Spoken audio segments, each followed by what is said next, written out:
Oh man, what is good, chat? What is good with everybody tonight? Throw some A's in the chat if you can hear the boys speak. Throw those A's in the chat. What is up, my family? What is up, Arca Bulls family? Good to be here. My apologies for not being able to be present yesterday. I actually totally missed on sending out that message as a courtesy to let everybody know that I would not be streaming last night. My apologies about that, team. But we are here tonight, and we are here with vengeance, right? Let's go ahead and find out what's going to happen with these markets. Man, very exciting times, you guys. Thank you, Mark Roach. Missed you too. What is up, my moderators? Mark Roach. I actually didn't know if I actually saw Samantha just yet, but Mark Roach here, always present and always helping the boy out. Thank you so much, my dude. Really appreciate you. Please go ahead and throw those A's in the chat if you can hear me speak right now. And make sure to hit that like button on your way in so we can stimulate that algorithm, right, guys? Guys, so tell me, chat, let's dive in. What have we done? Where did you guys go long? Did we actually make some gains? Actually, in the Discord, I posted in the strategy plays, ticker symbol AUPH. Stick Vicious, what is up, my dude? So yeah, on the Discord, I posted the ticker AUPH as a play, right? And I hope that some of you actually got long that ticker, right? So actually, it fulfilled our upside move today. So very good stuff. I was long that ticker as well. I was able to make an 11.41% gain today on that move, right? So everything was very good. Man, so Mark Roach saying, I rate Arca A+, my dude. Thank you so much. I really appreciate you. Indra H saying sold TRKA and went back in, hopefully not too early. Oh, man. Okay, so we're just going to have to go ahead and take a look at that ticker as well, right? So, yeah, we'll go ahead and add TRKA to the list. Okay, you guys, so please remember I do owe one ticker from the last stream, and that was ticker symbol IBIO, but go ahead and know for a fact that we're going to be going in first with ticker symbol SPY, followed by COSM, and then we're going to be looking at ticker symbol VS, KPRX, TRKA. We have IBIO in the list as well. Guys, I actually have to remind you that I just put up the videos for GTII and AMC, okay? I need you to watch the GTII video, okay? Because that is a very powerful video, and it's something that we all should actually know what's happening within that ticker, because I believe there could be a strong move coming down soon enough. Oh my goodness. So Mark Roach coming in. George T, good to see you, man. Good to see you. And let's see. So Mark Roach saying holding my TRKA at a 23.95 average. Nice, man. Nice. Save Pop Culture, LHDX, and CRTD if possible, please, and thank you. Yeah, man. Let me go ahead and add them into the list. Right? And let's see. So LHDX, right? Very interesting price action on that LHDX going up to 118 like that, man. Crazy, crazy volatility in that ticker. Very cool stuff, man. And guys, so for those, I know we're just gonna let the chat kind of get a little more situated, right? But we're gonna be announcing the raffle winner for the seat on the Arc Masters trading course that my man Stick Vicious here in the chat right now, live and in person, was so kind enough to provide for us, right? So it is a seat on the Arc Masters trading course powered by Stick Vicious himself, my battle himself. All right, so Indra H saying LHDX getting delisted on Monday. What? Wow. I actually had no idea that it was going through some turmoil like that. Very, very interesting stuff. Stick Vicious. Oh my goodness, man. Very good stuff, man. And I remember the last time people were saying, "What, whale?" No, guys, not a whale. Actually, a very considerate person.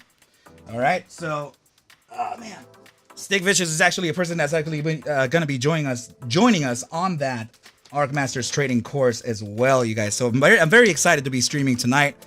We actually did I was KYP, good to see you in the chat. I actually did talk to you guys about on Sunday, I think. I was mentioning that there should be no excuse why we're not making any money on this on these coming days, right? So very interesting volatility coming in. Oh man, so yeah, like I said, AUPH happened to move to the upside. I remember we were looking at a few tickers. Oh, you know what? I do have to add ticker symbol TELL to the list as well, as I do remember someone requesting that, and I think it may have been T Wood, and I'll go ahead and add that into that list as well. Okay, you guys, so I'm very excited to be streaming tonight again, guys, so please just go ahead and know that we always want to go over the broader markets first, right? So we have to go over the ticker symbol SPY. We have to make sure that we go over now the following tickers. The ticker picks are going to be COSM, VS, KPRX, we have TRKA, IBIO, we have LHDX, and ticker symbol TELL. Man, oh man. So let's see. Stick Vicious saying Arca Bulls and draining. Very exciting. Yes, man. Yes, I am very excited to share the knowledge with retail, which, by the way, you guys, if you are not in the know about this, there is actually one seat left. There is one seat left for the Arc Masters trading course. So go ahead and send me an email or send me a DM and reserve that seat as soon as you can, so that before it's too late, right? So it is not including the raffle seat that we're going to be announcing tonight. So we're going to be announcing that winner. Okay, you guys. Johnny Barnes, thank you so much for your donation, man. And the donation says, for all the good work you do, my bro, dude. Thank you. That really means a lot. So Indra H saying you're gonna be a student again. What? We're actually students of our craft every day, guys. It's not because of a classroom. I think it's a good thing for us to always want to expand our knowledge and expand our abilities, right? So, and it's important to stick together. Okay, you guys. So Cryptic Trader saying you still planning on doing the class on Saturday. Actually, I believe it turned into Sunday at about 1. I think it's either 1 or 2 p.m. right around there, I believe. Okay, you guys. So, yeah. So, Sebastian Lim, what is up, my dude? Thank you so much for your dono. You're asking for HLBZ. What is happening with that ticker, by the way, man? I thought we had already gone over that. I'm sorry. I thought we had already like kind of finished FFIE. Is that like in play again? Is that moving up, or what's the good deal here? My goodness, man. So Sebastian Lim saying, I gotta thank you more, Arca. My dude, not a problem, man. I was happy to share that play with you, although I'm really upset that we actually didn't get to see the full upside of that, right? But I mean, similar to that ticker symbol AUPH. You know, I put it in the strategy plays of Discord, right? With the take profit zones and everything. So I did say 970. So you saw that it went to 968.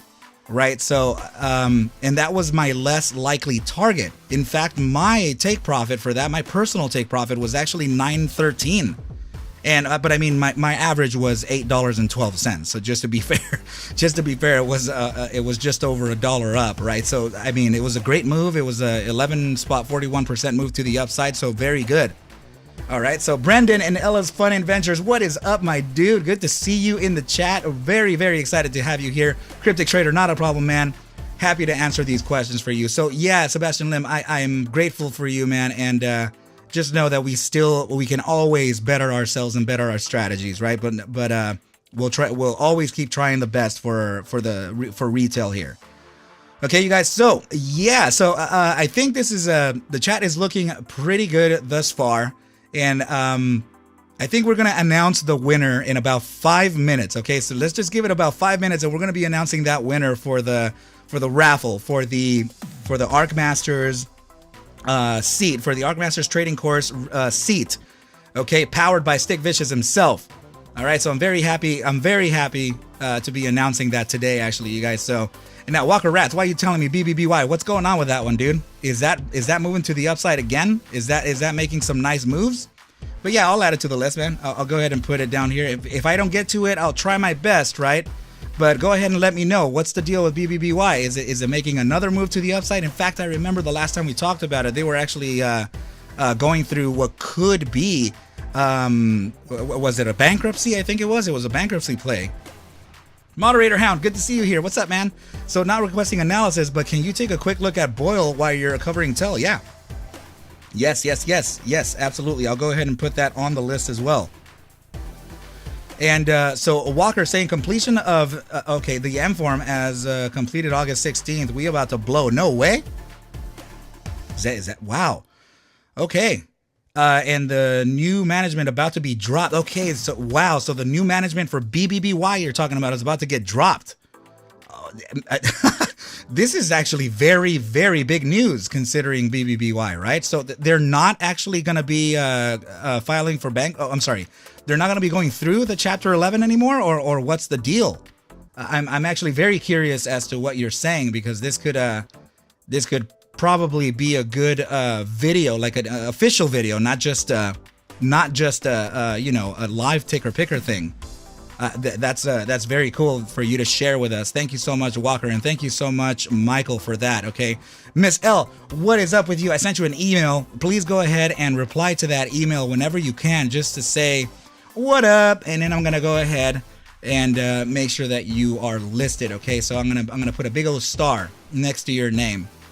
All right, so I'm very happy that we're actually filling up the chat, you guys. So I want, you know what, I'm gonna actually just cover the SPY really quick, and then we're gonna announce the winner, okay? Because I see that the chat is actually growing in. Okay, so let's just go ahead and cover that real fast before Ms. L saying I got it and replied. Thank you, not a problem. Absolutely, very happy for you to join us. Okay, so yesterday, you guys, we were talking about the SPY, and it was actually a potential downside that we were looking for. And actually, if you can see right on the chart, it looks like we did get that downside that we were looking for right at the top side of that support. Okay, so Raymundo saying second time here, I was recommended by Cryptic Trader. What is up, my dude? very happy to see you here in the chat, man. So you are also a trader. Are you also in what is it? Interactive Brokers? Are you using DAS Trader as well, just like Cryptic? He's a super full-blown pro over there. All right, so let's continue on with the SPY. So yes, we were looking at a potential touch to the support area of about, let's see, 395.53 to about 393.64. And please remember that this is actually this is very confluent actually with the bottom side the top side of this macro broadening descending wedge that we've been riding for quite some time. In fact, we've been in that descent since the start of the bear market cycle, which was arguably November 2021, right? So that's essentially when this broadening descending wedge started, and now it's just it looks like we're in that process of breaking out. So go ahead and notice that we did break out of that massive broadening descending wedge, right?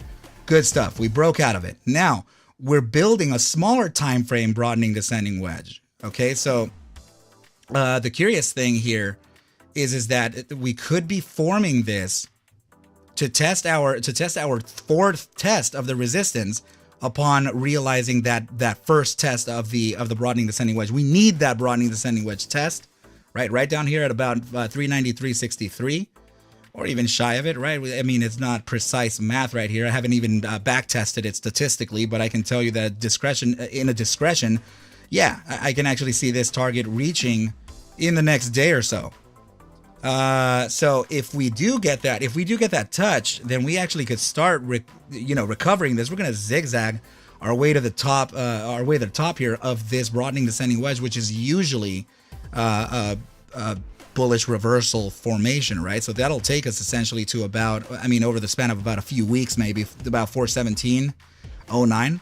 And we just have to keep an eye on the macroeconomic data as well, guys. Please remember that we must know what's happening with the broader markets too. Anytime that Jay Powell has to speak, right? Anytime that we do have CPI data releases, any macroeconomic data like that, we have to keep an eye on that, okay? But yes, I still see a little bit of downside continuation here, particularly to the 12-hour. Please notice your RSI signal still facing the downside. We are approaching that gravitational zone of the bear strength percentile, right? So as soon as we do reach that 32%, we're likely to actually be pulled right back down, thus fulfilling that bottom side touch. We can even wick down to about 392.20, 392.13, right around there before a recovery. Okay, you guys, so this is looking pretty good. I'm not gonna lie for 1 sec, okay, you guys. So the upside targets based on these touches, I would actually have to validate that with you later, but it's very, very likely that we would touch and come back and retest our current lows of about 395.37 before actually a continuation onto the upside. Okay, we'll keep an eye on the SPY. Just like you guys know, we're covering the SPY every single live stream before we continue on to ticker picks, right?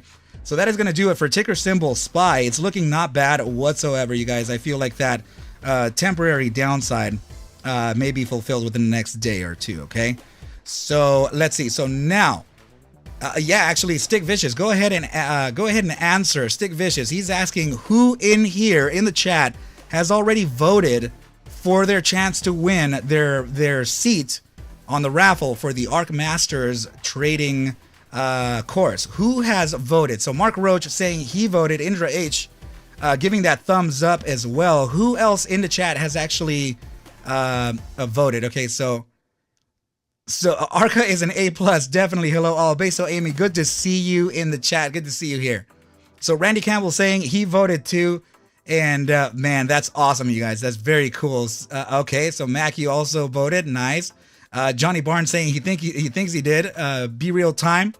How do I vote?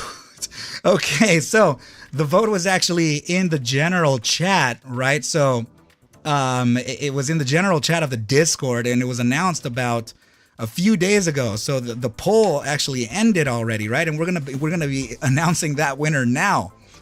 Okay, you guys. So I'm very excited. I'm very excited to announce this winner. Okay, you guys. So please remember, it was a very random selection. Okay, So Be Real Time saying I'm on there. You must have missed it. Actually, it was announced here in the live stream, and then it was also announced a few times, I think, by Cal. Okay, but yes, I mean, there's a lot of messages and a lot of notifications going off in that Discord all the time, right? Which I'm really not used to. So I'm trying to reply to as many people as I can, right? So just please don't take it by any offense if I haven't replied to you, okay, you guys. But without any further ado, Stick Vicious, the person who won the raffle is actually my boy Johnny Barnes, selected yesterday. Okay, so Brennan and Ellis Fun Adventures, thank you so much for that. Michael Dixon, what is up with you, man? Good to see you in here. But yes, it's actually Johnny Barnes who actually took that win, and he is definitely gonna be the person who's gonna be joining us on the raffle for the Arc Masters trading group. Okay, you guys. So this was a decision made yesterday by a randomized bot, right? So very cool. All right. So thank you, Johnny Barnes. I hope you're able to attend. If you're not able to attend, please let me know, and then we'll go ahead and replace your seat. Okay. But please know that Stick Vicious was kind enough to share this with one of our community members, right? So now, Johnny Barnes, you are now officially a master student, and please go ahead and send an email to me that I must add you. Okay, so I'm gonna type in that email here. So arcmasterscourse@gmail.com. Okay, so send an email to this address, and I will have to give you a star on that. No, my brother, no, don't tell me that. You're gonna make me all emotional right now, dude. You guys already know how emotional I get, right? So Johnny Barnes, I'm very happy to announce you as the winner, and I'm I've only been talking to you for just a few days now, and you seem like a very honest person, and I can't wait to express and show that knowledge with you. Okay, my dude. So thank you everyone for signing up for this. Thank you everyone for voting. Thank you for all of you who have already signed up for the masterclass too. Please know that I'm going to be sending out the welcome packages soon enough. Okay, you guys. So just be a little patient with me, as they are in development right now. Right. So it's going to be a good thing. I'm preparing some very nice things. Okay. So no. We're not going to be starting the class this Sunday, Indra. In fact, we're going to be starting it, I think with, let's see, we're on Tuesday right now, right? I did say the first week of March, right? So it may be actually the following Sunday, not this Sunday coming up, but the following one, okay? But I'll make sure to keep everybody in the loops. You should be getting your welcome packages within the next 2 or 3 days. Okay, you guys, it's just literally when I expect this to be done. And Stick Vicious, I actually was trying to prepare a drum roll thing, right? But I was having a little bit of a hard time with my toddler, right? He actually prevented me from getting into the studio a little earlier and making the connections from another keyboard I have right here, right, to make some sound effects. So but yes, man, I'm very excited for you guys, man. Thank you everybody so much. The next ticker that we're going to be covering, it's going to be ticker symbol COSM, but let me go ahead and take a sip of these electrolytes here, as I do need some Gatorade in my system to continue onwards and upwards. Cheers to Johnny Barnes and everybody in the chat right now, you guys. Thank you all for stopping by. We're going to get this analysis started. Very cool. My goodness, guys, have you ever tasted that Gatorade? By the way, I'm not sponsored. I'm not saying that like with any meaning behind it, right?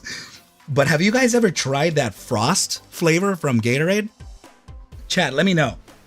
Have you guys ever tried that Frost flavor from the Gatorade? It's like a light blue.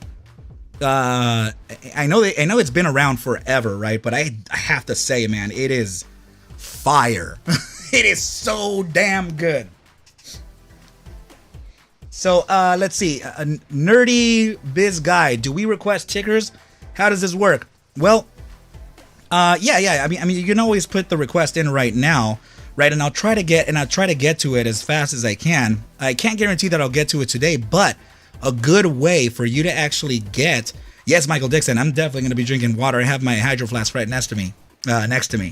So Mark Roach saying my daughter's favorite is Frost. Great minds think alike. So please go ahead and know that on the Discord, which by the way, you can actually find the links in the description below, or even actually right here is the Discord. And in the Discord, you're going to find a channel called Ticker Picker. So that is an area to where you can actually get an early access to the tickers. And I go in there and I evaluate whatever anybody's talking about, and I add it to the list. Okay, so you can always request here live. You can request in the Ticker Picker. You can send me a DM, whatever. You know what I mean? There's no particular rule or function to it. All right, so guys, I have to talk to you about something that's going on in COSM. Okay, so it's actually a combination of a daily time frame and the 12-hour time frame. Okay, so let me just go ahead and note that we're getting this going now. Okay, so yeah, COSM has a play that has a combination between the daily and the 12-hour. Okay, so why the daily? Well, first of all, the daily time frame is where I think we're trading this the broadening descending wedge, right? The one that we've been looking at for quite some time. So I am in the belief that this is the bottom here. Okay, so I'm looking at a potential of about $3 or $2.99. Okay, so if that is the case, I'm not sure that we can actually reach it, and this is why I'm telling you. Now let's go back to the 12-hour time frame. Moderator Hound saying, I like the cucumber lime Gatorade, but I usually drink Pedialyte when I'm sweating a lot. Yeah, man, a lot of people have been telling me to make sure to drink some Pedialyte for those electrolytes, right? Thank you so much for that, actually. A good reminder. So now, regarding the 12-hour time frame, check this out. Critical volatility, we're starting that upside, and please notice what momentum is doing here. You guys already know that I usually backtest volatility represented by this indicator BBWP versus momentum represented by stochastic momentum, which is a proprietary indicator to TradingView, as it is written in the native TradingView language called Pine Script. Okay, so this indicator is actually what gives me that bias. It represents two moving averages, okay? 14-day simple moving average alongside a 3-day exponential moving average, or you can call them K% or D%. Okay, so now both of the percents are actually suggesting an upside. Okay, I would like the pivot to actually really turn to the upside here, but as soon as this actually gets an upside pivot and this moving average here starts to go beyond the 15 percentile, we have an official move. Now, the thing is that I haven't actually backtested the contraction to expansion. I've only backtested expansion to contraction, but this is upside and it's coming in soon. And I don't know why. And I in fact, I kind of hated the fact that they released that Zip Doctor thing. Right, but still, guys, I'm not. This is not a fundamental play now. What I'm looking at here is now a statistical play. This has nothing to do with fundamentals right now, in my personal experience. Right, so likely, I mean, a lot of the times the fundamentals tend to meet the statistics, and then I get the message saying, Arca, you said that it was going to move up to this area, and there's no way that you could have known that they were going to announce this acquisition today. Like what? Like you are the market maker. You are a short seller, right? So no, guys, it's not that at all. I learned how to apply mathematical models as a form of a forecast type system, right? Not a predictive system, not by any means predictive. It's actually a forecast system. Okay, so Dennis B saying, I noticed 1 month RSI hit 7 today on COSM. Seems really oversold, but I mean, yeah, similar here. Please take a look at the 12-hour stochastic momentum. So we are talking about just maybe 1, 2, 3, 4, 5 iterations before this iteration. I'm talking historically. This is some of the lowest iterations we've actually reached in stochastic momentum. So this is very similar to an RSI. It's just a different method of measuring that momentum, right? So, but this is critically oversold. I'm talking about we reached 2.74%. So as soon as this actually gets, Samantha H, what is up? Good to see you here. So as soon as we do get that upside pivot officially, I'm talking about a real upside pivot here on that stochastic momentum, and we get that 14-day we get that simple moving average outside of the 15th percentile here, there's something gonna happen. Okay, something will happen to this, and it's very likely that this is gonna see an upside. And like I said again, not based on any type of fundamental news. I'm actually seeing this upside based on just actually physics. Okay, based on volatility and momentum, and it's part of the natural ebb and flow of the markets, which sometimes have to have play with that fundamental, but not always, right? So that's essentially what I'm looking at. Now, if we can refer to the RSI, we do have a few things that are actually suggesting a downside. First of all, we have that, let me actually start off with the 30-minute immediate short-term time frame, just like we always do, right? So please notice here that we have a limited downside on the 30-minute. We have that 14-day simple moving average right below us, represented by that pink line. It would be located right in that gravitational zone of the bear strength percentile, which means that we can actually face a downside and actually use as support both of the 14-day simple and the gravitational zone, and the gravitational zone before an upside continuation. What validates this upside continuation is the following time frame, the 4-hour. Please notice here the 4-hour RSI signal is pivoted towards the upside. Okay, so we do have a little bit of resistance coming up, but remember that this is likely to live out within a half a session too. Okay, so now expanding our view here into the 8-hour, we do have resistance coming up from the 14-day simple, but here is a little bit different because in the oversold percentile, we also have a gravitational zone as well. Okay, so as soon as the RSI comes up to this area, I actually do think that there is the possibility that we can succeed the 14-day simple and dive right into that the bear strength percentile. Notice here on the daily that the bear strength is actually the pressure, right, is actually starting to minimize just a bit. Definitely not any downside like this. This is a real, a capitulation type of downside on the RSI signal here. It looks like it's diminishing little by little, and it's good that it's diminishing not in that gravitational zone where we would actually face that downside. So actually, I realize now that the music is actually still playing. I'll put it just a little bit lower. Just so that we can't get interrupted or distracted here. So now, guys, let's see the next time frame. And okay, the buy daily is now suggesting consolidation. Okay, so which is very, very likely the touch of the support that we're looking at on COSM right down on the daily. Okay, so it would be the daily. Thank you so much for your donation, man. And you really never ask for anything. It's incredible that you would do that, my dude. Please, in the chat, let me know if there's anything I can do for you, man. That's incredible, incredible, incredible. So yes, you guys. So please know that this area is what I'm looking at, essentially $2.99. A little bit of consolidation here will let whatever is happening within volatility, in particular, the 12-hour time frame volatility versus momentum, it'll settle. It'll do what it's going to do. And then we can actually make a pretty explosive move here. So, and nothing to do with fundamentals, guys. I'm just looking at this from a statistical point or a mathematical point of view. Okay, not anything to do with anything company specific, right, you guys? So that is essentially what I'm looking at. So now, referencing the upside temporaries that we're looking at on the 8-hour and on the 4-hour, from the raw price action, we can actually get potential upside from this. Okay, so because it's the 4-hour and the 8-hour, it could lead into the second half of the trading session, followed by after hours into the early pre-market of the following day. Okay, so if we were to consider an upside continuation, first of all, let me make sure that I can have, let me see the EMAs. Okay, so everything is above us. It should be above us. Yeah, okay, good.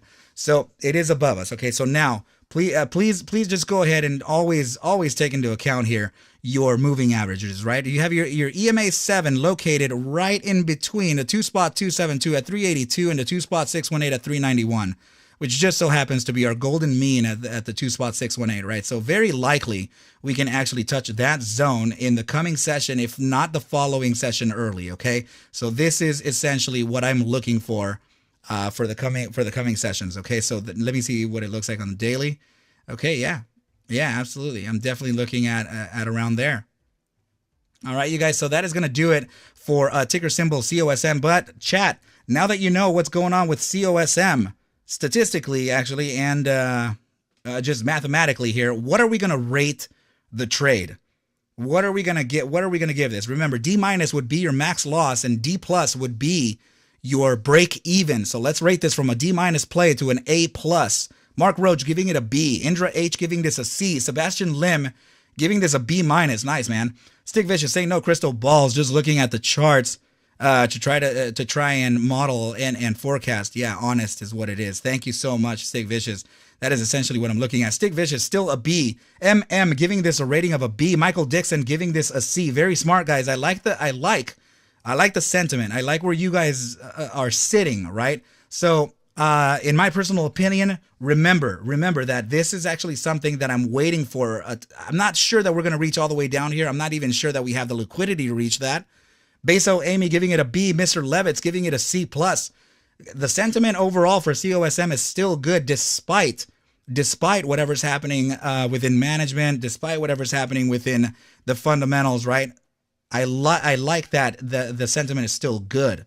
Okay, so in my personal opinion, please remember, guys, it does not have to be my own bias, right? I'm just doing this so I can kind of understand where we're sitting together, and then we can evaluate the trade, and then we'll be able to make a conscious decision of trading it or not.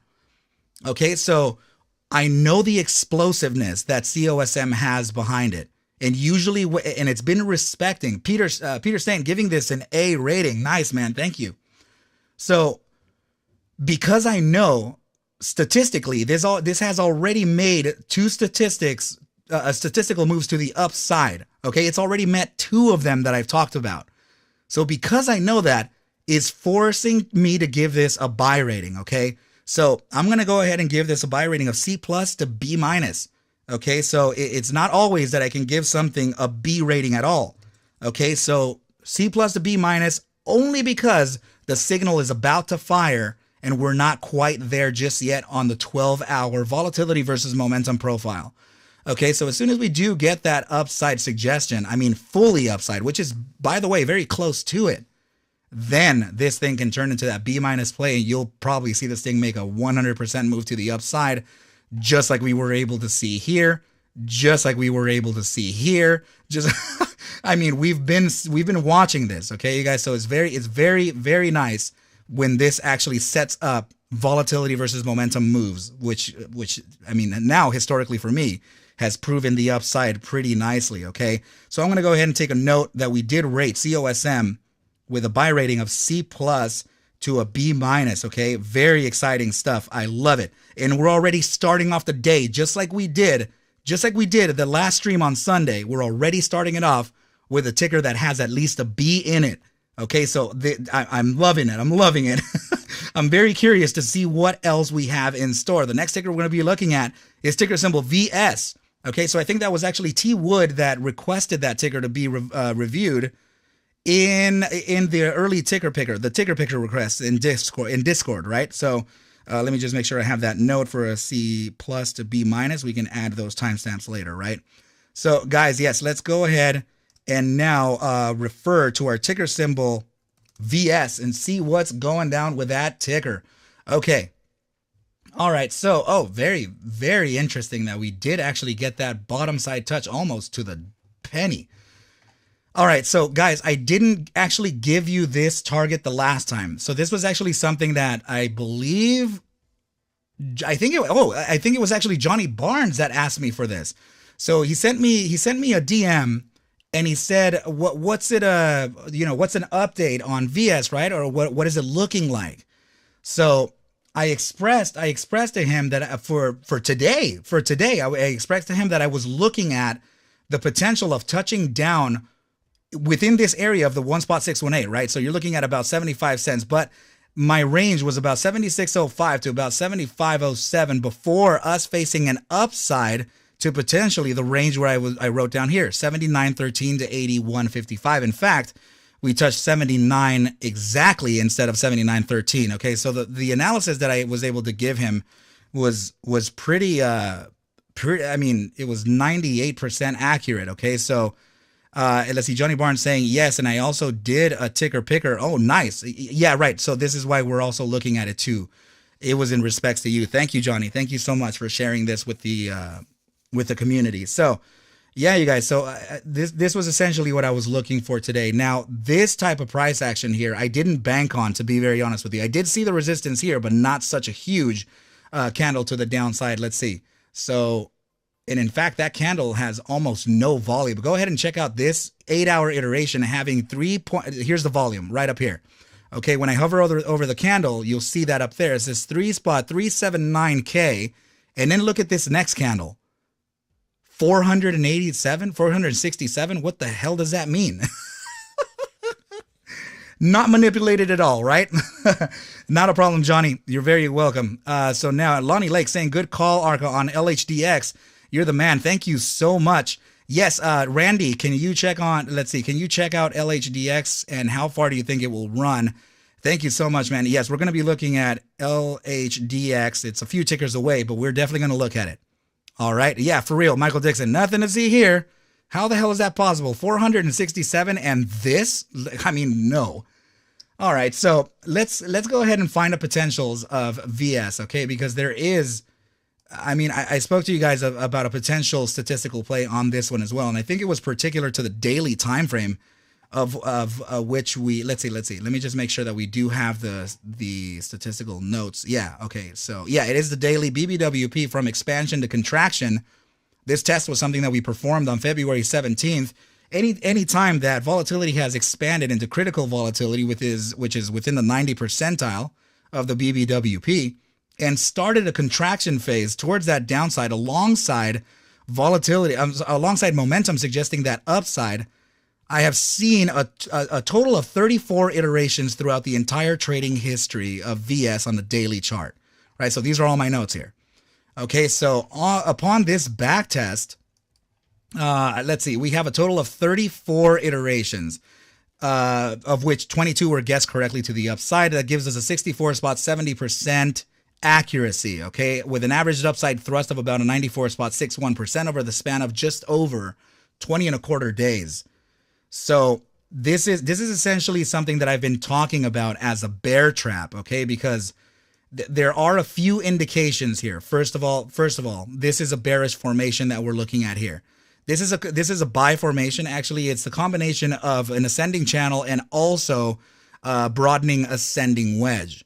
Okay, so if we're looking at a broadening ascending wedge, we are literally sitting on the test number 3, capitulation, which usually is the test that this would actually fail and have us go all the way to the downside, where the target is about 45.01, which is confluent also with the larger scale broadening descending wedge. Okay, so in this case, in the larger scale broadening descending wedge is this one, right? This large one here that we've been writing. Okay, so now why I'm saying it could be a bear trap is because of the momentum oscillator, okay, and also the contraction of the volatility. This is corrective, right? So this is going to be part of that natural ebb and flow, just like this. Okay, we're always going to face something like this before new all-time highs, or new highs. All right, so what I'm looking at here is essentially testing the very bottom. We're consolidating at the bottom side of the broadening ascending wedge and also this ascending channel, which is not typical. And the fact that we actually recovered it is another deal too on the daily time frame, right? Of course, it's a little different in that in the 12-hour because of the after-hour stuff, but on the daily time frame, we recovered the inside of this channel, which is it's not usually a part of that strategy for the bears. Okay, so upon realizing the inside of this, we can actually then start trying to make an ascent, which would essentially take us to a very confluent target of not only succeeding the outside of this channel, but it would take us to the top side of the broadening descending wedge resistance, and that target would essentially be at about 153. Okay, so please remember, statistics are not a guarantee.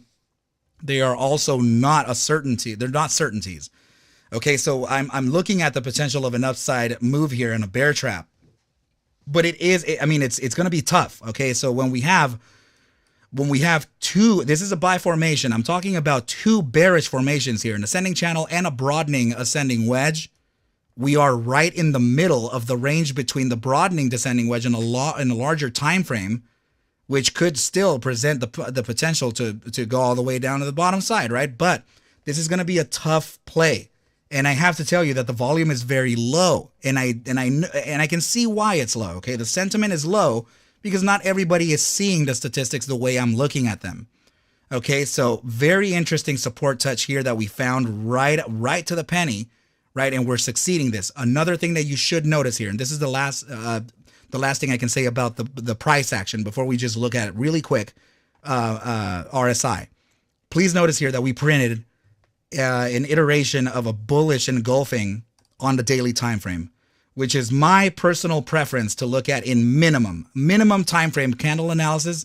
For me is the daily, maybe the 8 hour. Okay, I'll look at other time frames too, but I just find a higher hit rate or a higher strike rate within the higher term time frames. Please go ahead and notice that we have the larger green body ahead of the red body, which is really small. So we engulfed it entirely. This is a bullish engulfing candle formation, and it is suggesting an upside continuation. Okay, so that's another sign that we could be looking at an upside coming in very soon for ticker symbol VS. Okay, you guys. So yeah, I mean, price action is suggesting that. Statistics are suggesting that upside as well. If we're just going to look at the very short-term time frame or what could be happening for the following session, ticker symbol VS, we can actually take a look at this. Okay, the immediate short-term 30-minute is suggesting a downside. Let's go ahead and look at that bi-hourly. Okay, we have a downside as well. We have made a pretty bearish cross here from that 14-day simple moving average. And hold on, just hold on. I'm gonna share you guys why this is very important. Okay, so we still have a downside continuation here on the 4-hour as well. The 12-hour is consolidating, and please notice that the pivot on the buy daily is starting to change. Just like we said, we would find that support from the 14-day simple moving average, it's in fact respecting it. Okay, so whatever downside that we're going to face is likely to be for the next session. Okay, and I'm talking about tomorrow. So that session is going to essentially face a little bit of bearish pressure, followed by consolidation, followed by an upside continuation on the next day. Okay, you guys, so this would be, we're on Tuesday right now, so an upside continuation could be Thursday or Friday. All right, and go ahead and notice now that even on the, let's see what the 3-day is saying, 3-day consolidation and the 5-day consolidation, which means to me that the shorter time frame momentum are essentially going to be the catalysts for the larger time frame pivot. Okay, so it's waiting for the shorter time frames to influence that upside continuation here. If it does capitulate to the downside, it's not going to be because something I didn't notice. It's just going to be because of somebody getting the itch, right? If you're familiar with the itch, you'll know what I'm talking about, right? You just get that that itch in the nads, and you say, I just want to sell out my position right now. A huge whale, right? And then it capitulates. I guess it can happen, right? Of course, nothing's guaranteed in the markets. What I am saying here, though, is that I am looking at an upside for ticker symbol VS, and it may have floored or have found the floor, or is potentially finding the floor very, very soon, potentially in the next session. Okay, you guys, so that's going to do it for ticker symbol VS. Let's rate it. Chat, now that you know the statistics, now that you know the raw price action, what is it going to be? What are we doing? Not to mention that 8-hour bearish engulfing here, right? So, of course, it would happen in the freaking after hours, but the daily has more weight. The daily has the bullish engulfing, not the 8-hour. So let's see. Mark Roach giving this a C-. Diego Rivera, ticker symbol SONN. I'll add it to the list, my dude. I'm not sure that I'll be able to get to it, but I have it now. SONN. Gotcha, my dude. So Mark Roach giving this a C-. Indra H, C+. Hound giving this a B. Mark Kenny, C-. Mr. Levitz giving this a C-. Stick Vicious, B-. Michael Dixon giving this a C. Guys, I do have to warn that it's gonna be a very slow move. Okay, it's gonna be moving very slow, and it has been, okay, until that validation that it is in fact the floor that we're looking at, I mean, gets validated. Then this thing is probably gonna make a very violent move, and I'm not sure when that can be, but the signal has already kind of fired off. All right, so a little bit of consolidation here, a little bit of bearishness happening. Very likely we can see a target tomorrow of about 74.01, and it's in respects to this. Please always keep in mind your gaps from the past, even if we filled them already. Even if we filled them, keep them in play for future play. Okay, very likely we can actually touch tomorrow 73.99. Okay, before this could be a good loading zone. I'm not sure that we can actually reach all the way to the downside, to the bottom side, right, of the gap, which is 73.41, but very, very possible that we can actually reach that. I would favor the 73.99 before actually making a bounce from here. Okay, so that's essentially what I'm looking at for ticker symbol VS. Okay, so Johnny Barnes giving this a B rating as well. Powerlifter, what is up, my dude? Good to see you in here. So guys, I'm going to read your message right now, my brother. Let me just rate this real quick for anybody, right? So Lonnie Lake, actually a lot of people in the Discord talking about that RNER, right? So guys, this is my personal rating for this ticker. I just need it to bottom first. Okay. I need it to bottom first, but in my personal opinion, this is a easy a C plus, and it can turn into a B upon the firing of the signal again. I'm talking about further upside on momentum, not consolidation on any RSI. Okay, so this is a very promising play. It can definitely give us some gains, but we really want to validate first before we continue on that upside, right? So now that is going to do it for ticker symbol VS. Okay, very cool. Thank you, Johnny Barnes, for sharing this with us. And I'm going to make sure to put on the notes here that I have a long rating of a C+. Very cool stuff. Please, guys, make sure to hit that like button. Subscribe to the channel if you haven't done so already. Let's make sure to stimulate that algorithm to get some more retail in here so that we can all learn together, right? So now, let's see. Powerlifter, what's up, my dude? You're saying, yo, my brother Arca, been a minute. Still getting my trading reps in and learning the skill. Very cool, man. Going over BOIL again tonight. Yes, we actually are. It is in the list. I'm not sure that I can get to it, but it is in the list. We're going to be going over a ticker symbol TELL and BOIL together. But yeah, man. So Lonnie Lake, I'll add it into the list too. Like I said, I'm not sure that I'll get it, but RNER, right? So I got you. So now let's see. Dennis B, not asking you to do a TA on LASE, just saying it went IPO in October, so it's recent, okay, and is already profitable and already doing buybacks with DoD contracts. Okay, so I want to just give you a quick little recap on that, because a lot of people ask me for tickers that are just recently IPO'd, right? So let me just show you something, okay? So that was LASE, right? Let me see. Okay. First of all, like my preferred time frame is the daily, right? So as you can see here, the data that's being shown to me, it's not enough. I don't have enough information for me to be able to see the potentials of I'm talking about with accuracy, right? So I know there's been a lot of times to where I've seen things and they do happen, right? But I'm already noticing weakness on the daily. Okay, so if you're looking at the buy daily too, oh my goodness, actually, yeah, be careful with this. Be careful with this ticker, okay? Because this is, let me see here. I can't even see it for myself actually. Hold on. Yeah. Okay. So that 14-day simple moving average on the daily is suggesting a downside. Okay, so consolidation on every shorter term time frame. Hourly has an upside, and the 30-minute has a downside. Okay, so which means that this is essentially looking at this type of trade. Okay, you're doing this.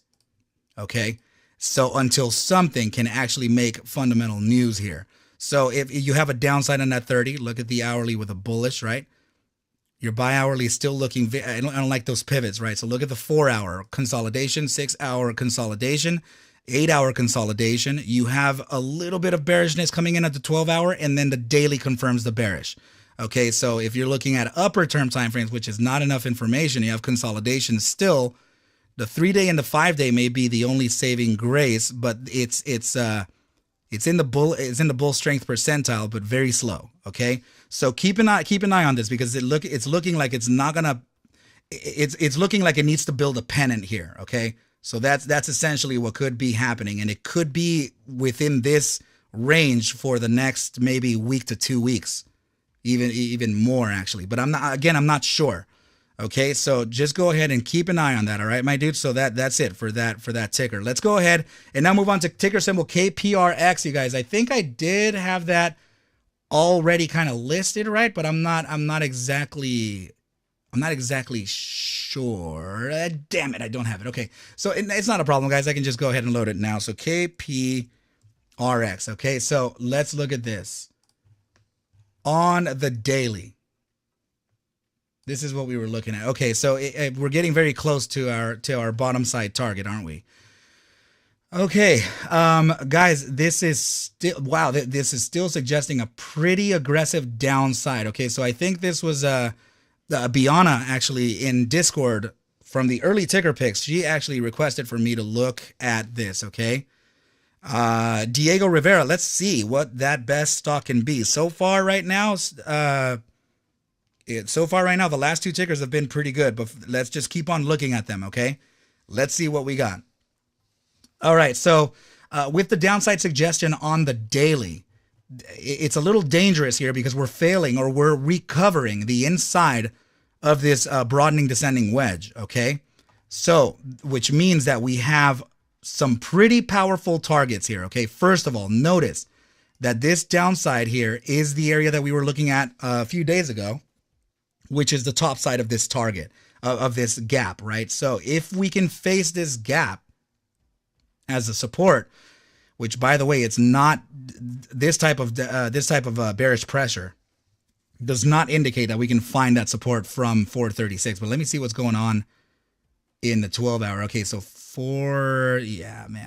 so 443 on the 12-hour after hour, right? So, and 445 on the daily. Okay, so yeah, guys, this is suggesting a massive downside. Let me see the earlier time frame. So downside on the 30-minute, downside on the bi-hourly, 6-hour downside as well, 12-hour, of course, downside. Okay, so guys, very likely, we're going to be using the daily time frame to trade this. And I do have to express two very important areas, but one of them would be less likely. Okay, so three, sorry. So I'm literally making the drawing right here and I can't even get it. So this tiny gap right here, right, these two candles, that's one of them. Okay, so this can be an area for us to look at for a bounce, but very likely this is not going to be the bounce to succeed to the upside. This bounce that you're looking at here is in fact the bounce that we're going to be looking at as kind of just a validator of the resistance of this gap here. My goodness, guys, it's very complex to look at this in this manner, right? I know this is usually something that I just look at and I am able to kind of just tell for myself, right? So let me just show you what I'm talking about. Okay, so first of all, we would face a downside like this. We would come back up. We'll validate this as a newly converted support into now a resistance, right? We can then come back down. We'll zigzag again. We'll likely face the top side of this gap here. We'll use this as now the new validation area, but it would likely be here. Okay, meaning the bottom side of this gap here. So we'll face it as a resistance. Then we can actually come back down and fulfill the overall gap. Okay, so it's kind of a complex play here. Okay, so from this touchdown here, very likely we can face a pretty powerful bounce. Okay, of course it's going to zigzag here too, right? It's not going to be one shot to the upside just the way I'm drawing it is just for the sake of time. Okay, so it's very likely that we can actually see this play out over the next few days on KPRX. But this, I am expecting a pretty powerful bounce here. Okay, so I'm not sure what that's going to do, but let me reference volatility as, oh man, okay, so that means that stochastic momentum is pivoted to the downside. Okay, all right, so yeah. Please notice here that the stochastic momentum oscillator is already an oversold. So which is telling me that this is, upon this downside here that we're going to face, we're gonna see a correction here. Okay, so let me go ahead and draw the pivots that we're looking for. Very likely, I'm gonna correct this. Hold on. Very likely, we're gonna go back in to critical volatility. Geez, are we gonna do anything here or what? My goodness. Oh, that's what it is. And also my tool was still selected. There we go. So very likely we can go into critical volatility yet again. Okay, so this is essentially what I'm looking for. We're going to expand into critical volatility, which is beyond or within the 90 percentile, right? Then we're going to start a contraction phase.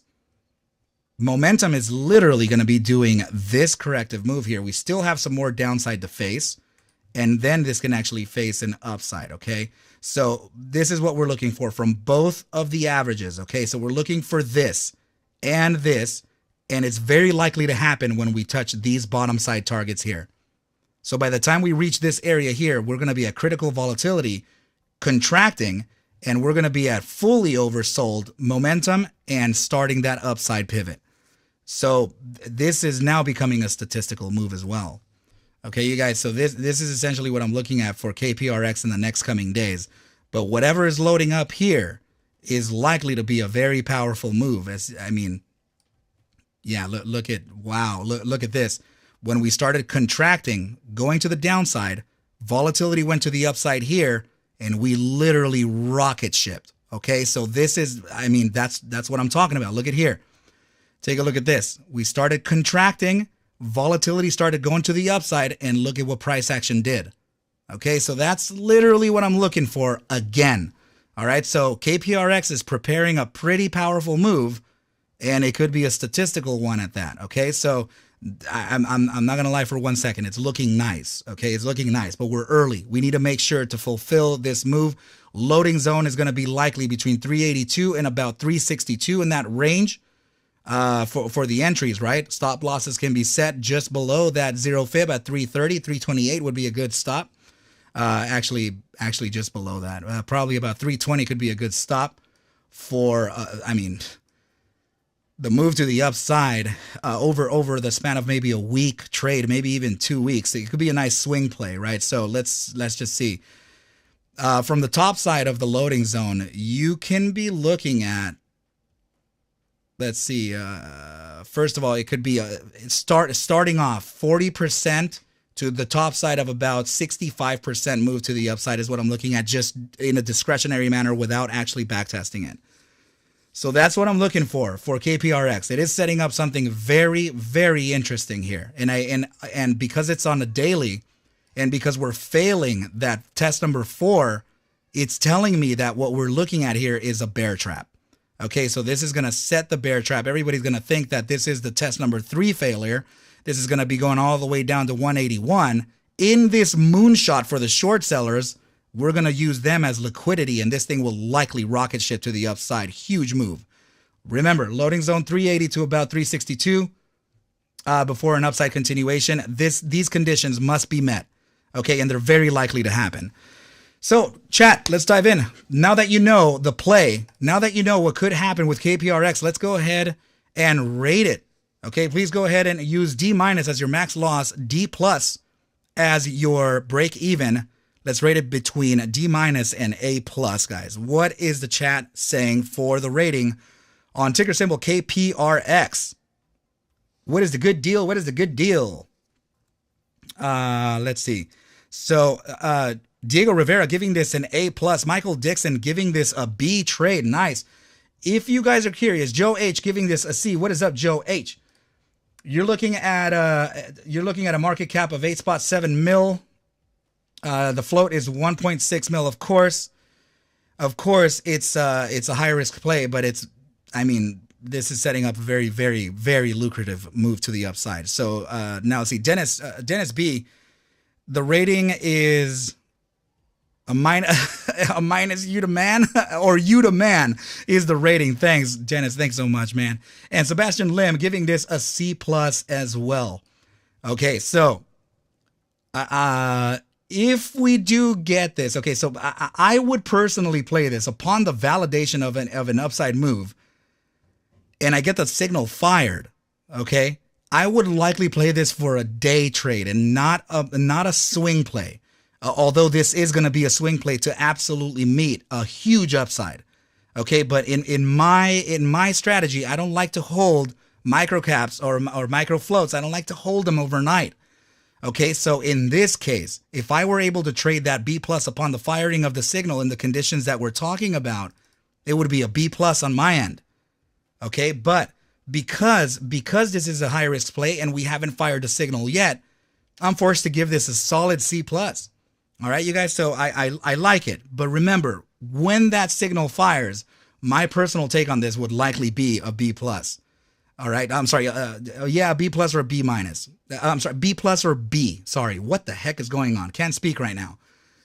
So yeah, it's as long as the math meets the probabilities, then I am in. Okay, as long as I am able to statistically back it, mathematically model it, and everything is kind of meeting that upside, then yes, I would give a B rating on this.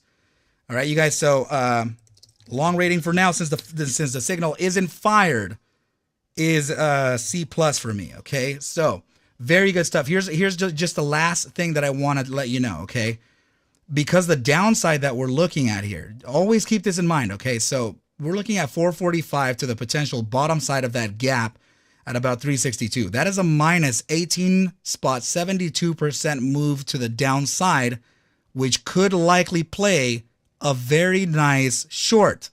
Okay, a swing play short, but it's very dangerous. At this point, your short position should have opened up here. Okay, because upon the signal firing, okay, we have that evening star right here, right? And then this actually led to that downside. Okay, so starting a short position here is a little dangerous because you're already overextended. Okay, so, but what I'm saying is that it still has the potential to find a short for that bottom side, but you have to know that you're already getting into critical oversold here, and this is expanding now. Okay, so I want to express I know that I have short sellers and long bias traders here in the trade, okay, here in the community. So I want to just make sure that you're careful as well. Don't look at this as a FOMO play. Okay? Be very careful if you do end up opening short this stock. Okay? Because this is very dangerous and it's setting up a pretty violent move, and as you can see, this thing has made moves in one solid sitting of, let me just give you an idea. One iteration has led to a 153% move to the upside. I'm talking from one day to the next. Okay, so literally one candle to the next. So that's why I'm saying that you have to be very careful with ticker symbol KPRX because of the small valuation. Okay, so at any moment, somebody could drop in a cool 30, 40 grand on this, and this will likely make a move to the upside, triggering FOMO, triggering that psychology, and then it'll rip and it'll really cause infinite losses if you're doing short margin accounts. Okay, be very careful with that.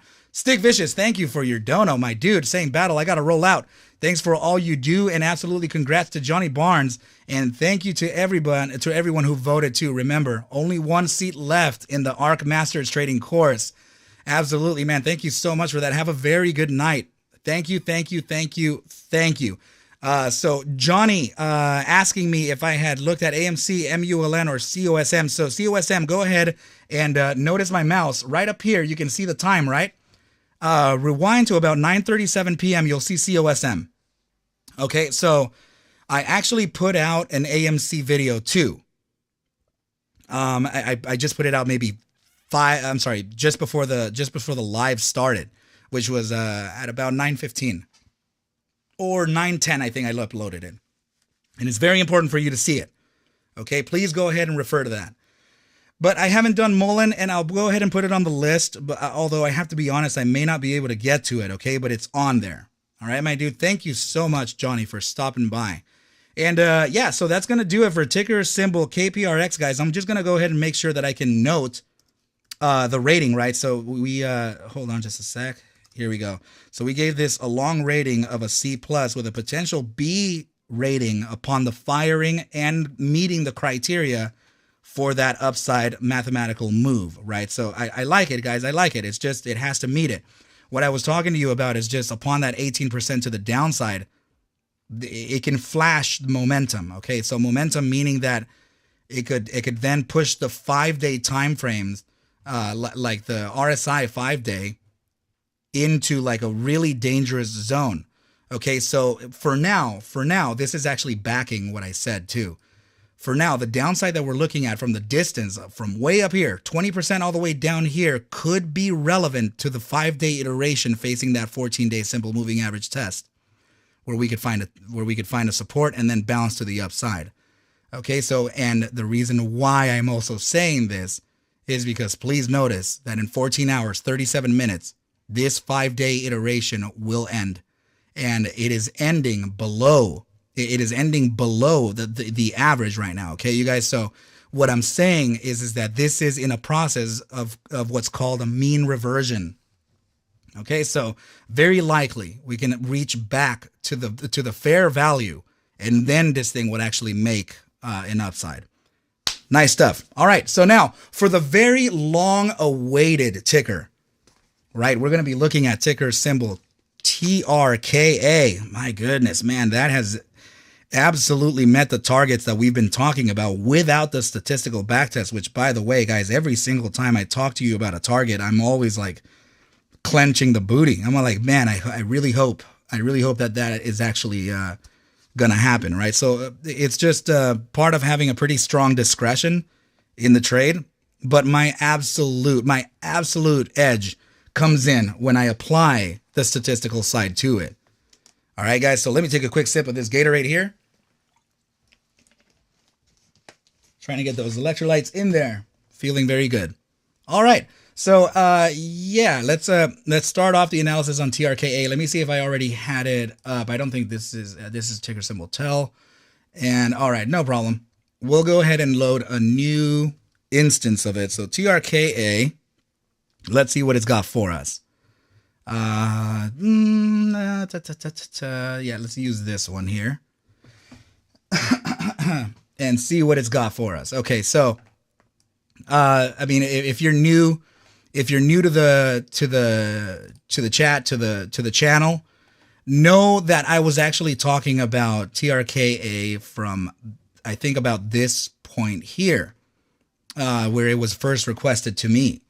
And I expressed that if you're going to play this, it would be very highly advised for you not to gain entry now. I expressed to let it pump likely to that top side target. It was actually about 32 cents. And then we noticed that 2.618 at 35 could have been it, right? So I said to actually wait for this to pump and it'll likely come back. And it did. And this was my loading zone for the team, right? So we did get that loading zone, and now we've been moving up to the upside. What I identified this was a bear trap, because you're looking at a broadening ascending wedge. First of all, know what's happening here, okay? It's very important for us to know what's happening within this formation for the future of price action after today, okay? We're looking at test number 1, 2, 3. Okay, we actually went all the way to the downside. They were expecting, short sellers were expecting this to go down to about 1106. Huge bear trap, okay? Now we tested test number 4, but not a lot of people are looking at this as test number 4 because they could be looking at this as the formation starting from here. But in fact, that's not where the formation is starting, creating this as a test number 3. It is here. This is where the formation is starting. So now, of course, the short sellers who are confused are looking at this as test number 3. They would open short heavily, right? They succeeded the outside. Well, I mean, it would touch the support. We actually come back up, test a relevant area, a geometrical target, right? Then short positions open again, and yet again, a huge bear trap. Because why? It's test number 4. Usually test number 3 is the test to take this all the way to the downside. Test number 4 and on of a broadening ascending wedge is outside of the rules for the bears. Okay, so longs and bears know this tactic. Okay, so here, since there was a huge confusion over the tests in the earlier part of the formation, we were able to create, the longs I'm talking about, were able to create a huge bear trap here. All right, so now the price action has acquired the inside of this wedge again, and now is starting to make upside moves. Okay, this is very important what's happening here. If I'm going to be completely discreet with you, there is the potential to where we come back and test wave number 4 top. Okay, so this is, I'm talking about 30 cents, 30.46. It's not a guarantee, and it doesn't have to happen all the time. But the fact that it's there, the fact that it's traditional to the rules to come back down to test number 4, to wave number 4 test before a continuation onto the upside is typical. But know for a fact that there are a few things in the way of that for TRKA. First of all, the gap here. This gap that we have between the area of about 31.49 to 33.99 creates the potential to not come back down and test that wave. Okay, the fourth wave right down here, located at the 1.618. The powerful thing about that potential touch to that fourth wave is the fact that it's the 1.618. So we're in a very precarious situation here, and this automatically makes this a very complex play. Okay, so what can we do, or what can we say to try to validate the downside? First of all, we're on the 12-hour time frame. I tell you 8 hours minimum, preferably daily, for us to look at candle analysis. We have a bearish engulfing located right here. Okay, so if you can take a look at this, the red body engulfing the green body creates a bearish formation, suggesting a downside continuation. Okay, so now we already have the bearish formation suggesting the downside. What is momentum telling us now, though? Let's go to the immediate short-term time frame and validate. Okay, so let's see what we got. 30 minutes short-term is consolidating, right? So this is a consolidation period, but please notice the pivot if you zoom in. We're using the 14-day simple as a point of resistance, and we are suggesting a downside, okay? But it's likely to live out really fast. It's a 30-minute. We can't give it that much credit. Let's go to the bi-hourly and see what we have. The bi-hourly is also suggesting a little bit of consolidation too. Okay, so let's go ahead and move on. We can't use those as credible. Okay, so I want you to notice here that this could be that fake out. Okay, why is it a fake out? Well, first of all, these tiny pivots I never trust. I don't like trusting these tiny pivots. And second of all, we are in the gravitational zone of the overbought percentile, okay, which means that we're likely to be dragged down to find a temporary support of both the 14-day simple and the gravitational zone from the bull strength percentile. Okay, so this limited downside is giving me the validation of the top side of our gap, okay, which is going to be on the daily. We'll move up to it. Let's get to the 12-hour and see what it's got for us. 12-hour also within that gravitational zone. It's dangerous here. This is likely to find some downside soon. This is where we found that bearish engulfing, and I apologize. The gap is actually in the 12-hour.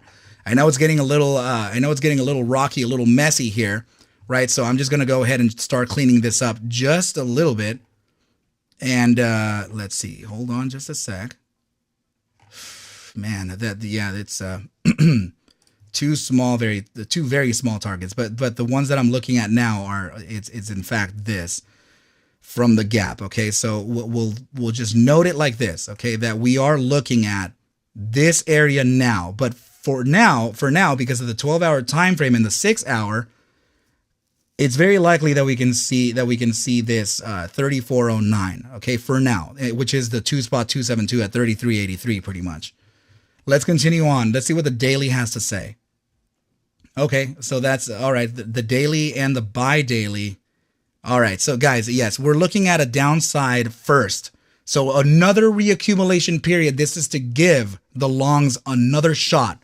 This is to give the longs another opportunity to get long this stock and actually suggest a continuation onto the upside. This is what it's saying. What the asset is basically saying is that it needs more juice. It needs more thrust, and that would be to gather more buyers before a continuation onto the upside. So trust me when I say that if I'm looking at this formation and the potentials of testing that wave number 4, there is a high probability that whales are going to start putting in huge bids anywhere between the area of about 30 to 31.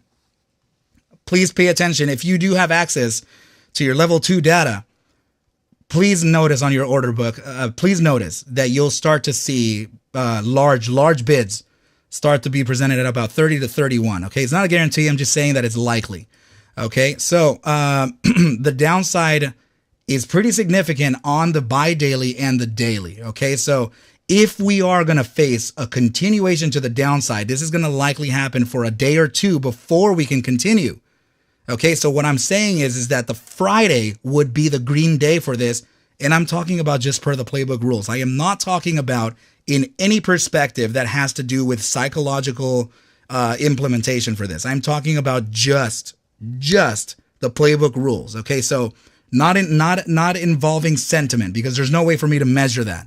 I can only suggest what the charts are saying. Okay, so very likely, due to the daily and the bi-daily RSI suggesting a huge space between that the 14-day simple and the RSI signal, then I am giving precedence to the target of the 1.618 at 30.30.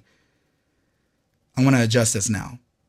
So 30.30 would be like the very aggressive long trader. Okay, this is going to be very aggressive. So the 30.30 is essentially the area that you would look at for reaccumulation, and this would likely continue on to the upside right after that. And why am I saying that? But please notice on the 3-day time frame, straight upside pivot here, well within the grips of the bull strength percentile.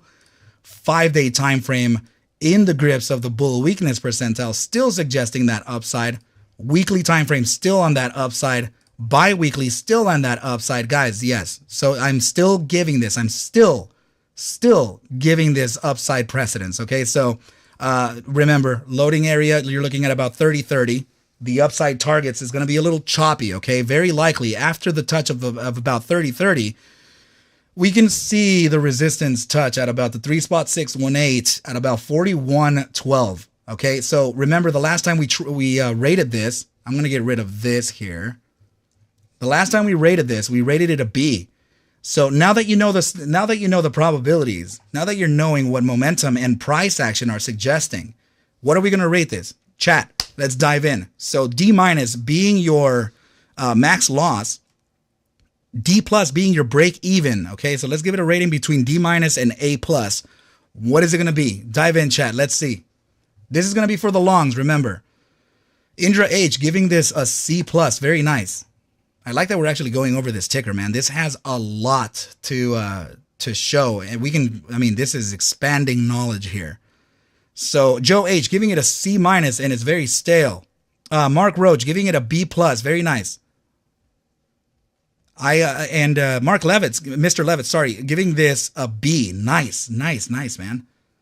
So I have to tell you guys, please remember that it's not. And look at Michael Dixon giving it an A- due to large short interest. Michael, by the way, what is it? What is the are you looking at it on Fintel or Ortex? What's the short interest on this right now? Diego Rivera giving this a B. Alex giving this a C+. Nice, man. I did hear something about this having a big short interest, right? If you don't have that exact number, no problem at all. I'm pretty sure that I saw somebody talk about that in Twitter today.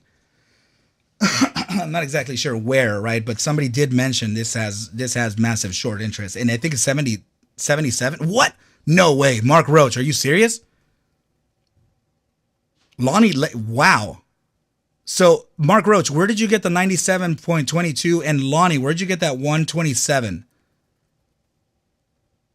Is that both Ortex and Fintel? And Michael Dixon saying, I was going to look exactly, but it's massive, like 90%. Yeah, look at that. Michael, right above you, Mark Roach is saying 97.22. Lonnie Lake is saying 127% short interest. I'm not sure if that's actually an accurate number. In fact, I heard it was actually in the 70s. So you're thinking 97 for Zip. Yeah, for Zip Trader. Gotcha. So Mark Roach, Ortex, and Fintel, they're okay. So they're confluent with the 97 spot 22. Dennis B saying he sees 105% cost to borrow, but no short interest. And Babylon Runner saying 97% short interest last time I checked. And Alex also saying he heard 127%. So regardless of the fact, it's above 10%. I mean, to tell you the honest truth, guys, if I remember my fundamentals correctly, anything above 10% short interest is already pretty high. So now Randy giving this play an A+. Michael Dixon saying TRKA short interest update on Ortex, 89.84% short interest, 271.2% cost to borrow. So the Fintel average is a 43.18 short interest with a 111.02% cost to borrow average. Wow. Can't even imagine what the cost to borrow max is now. That's incredible, man. So this short positions should not enter this because this is too expensive to consider. Mark Roach giving it a 268.50% cost to borrow. What? Diego, like I said, my dude, I'm not sure that I'll be able to get to it, but I'll add it. RETA. Thanks a lot, my dude. So, wow, man, that is incredible news, you guys. So essentially the market makers are probably starting to get long this themselves. Okay. And so cost to borrow max is 305.22. Look at that. Man, that's what I was telling you. It's just I couldn't even imagine what the max would be. That is massive. Okay, so this is the market makers are probably getting long this now. They're going to start to feed off of the momentum from the FOMO. And what I'm saying here is that this is actually going to pressure retail shorts out of the way. And don't take that lightly because retail short sellers are whales too. And I'm talking heavy retail short positions. So likely in these moves, we're going to continue stopping out short swing traders. I'm talking about the long traders, right? So Michael Dixon saying, of course, I sold at 40 to dollar cost average CLN. Oh, no. Oh, man. I have to... I'm going to be following up with CLNV, too. I have to make a video for it because I know that there's a lot of retail kind of waiting for that, too.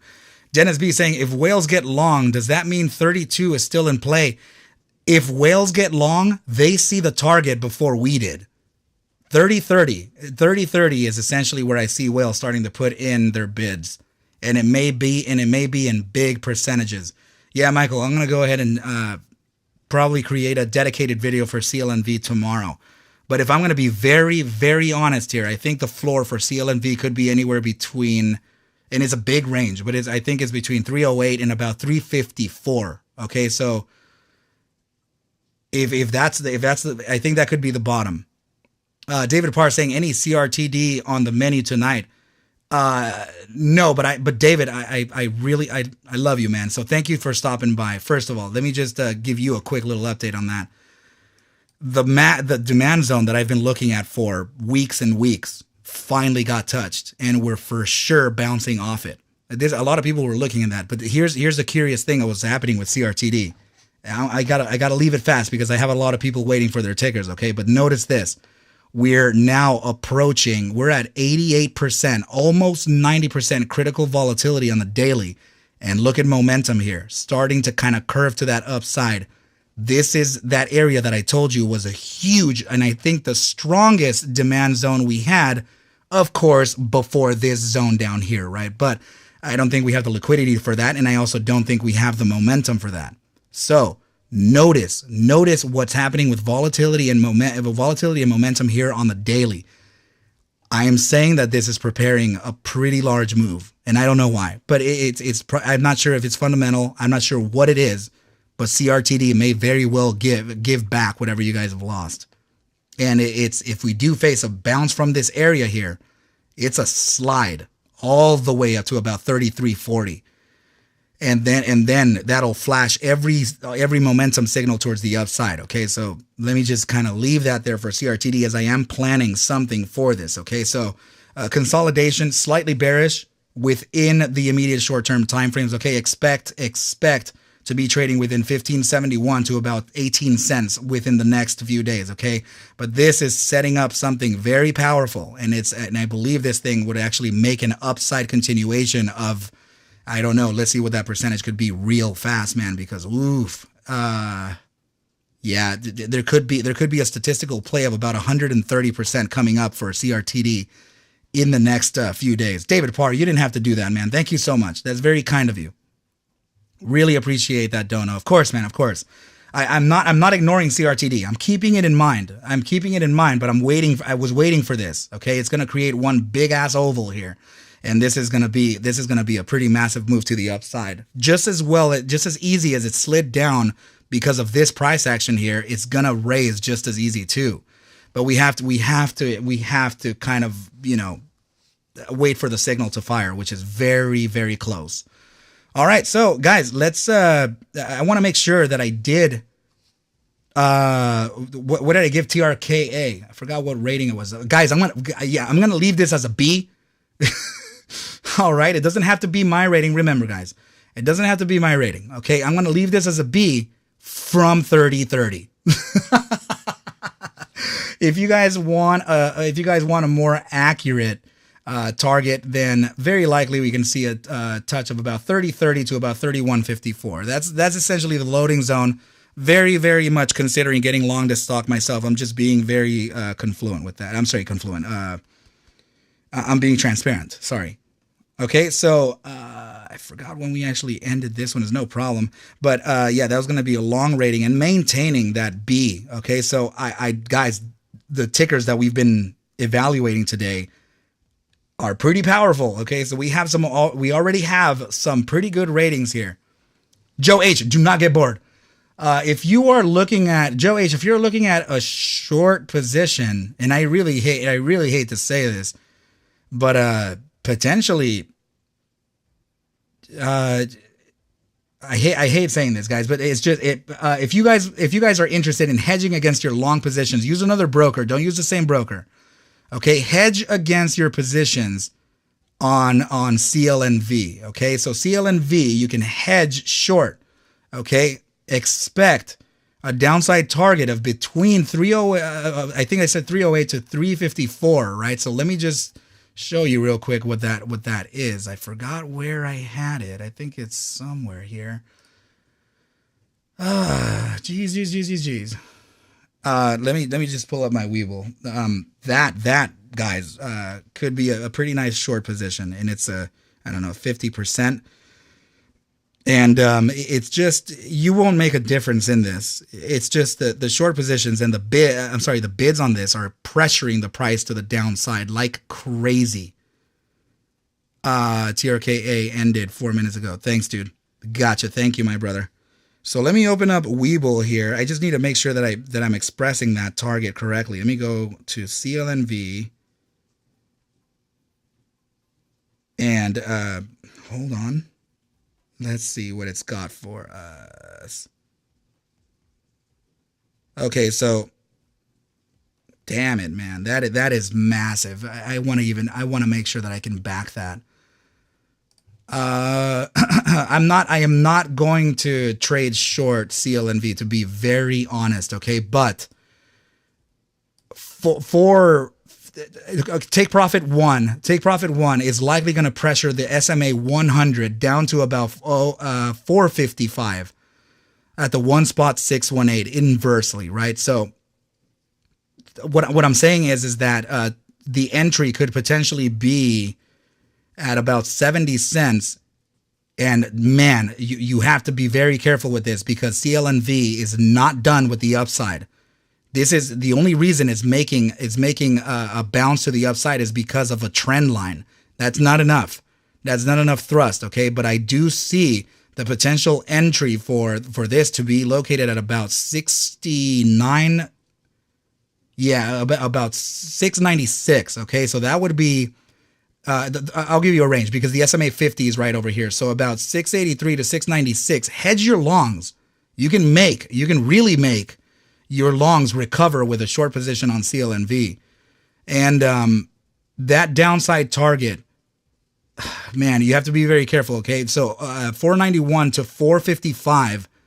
That could be the take profit number one. I can give you a less likely target as well. So if we went down to that, that's a 30. That's pretty much a 30, almost a 34%. So 33, yeah, 33% move to 455.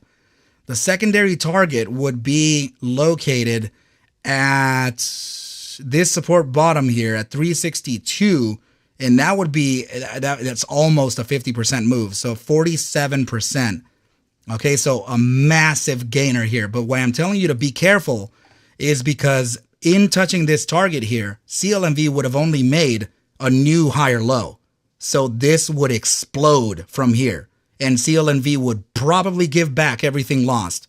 And the minimum target from a touchdown here, the minimum target would likely be at about 627, followed by a touch of this high of this candle here at about 741. It would rocket ship 150% probably from this zone down here. Okay, so super careful with this. But CLNV has the liquidity to drop a little more, and then man, oh my goodness, this would be the biggest bear trap ever. Okay, so don't surpass 361. Okay, I would probably cover 386.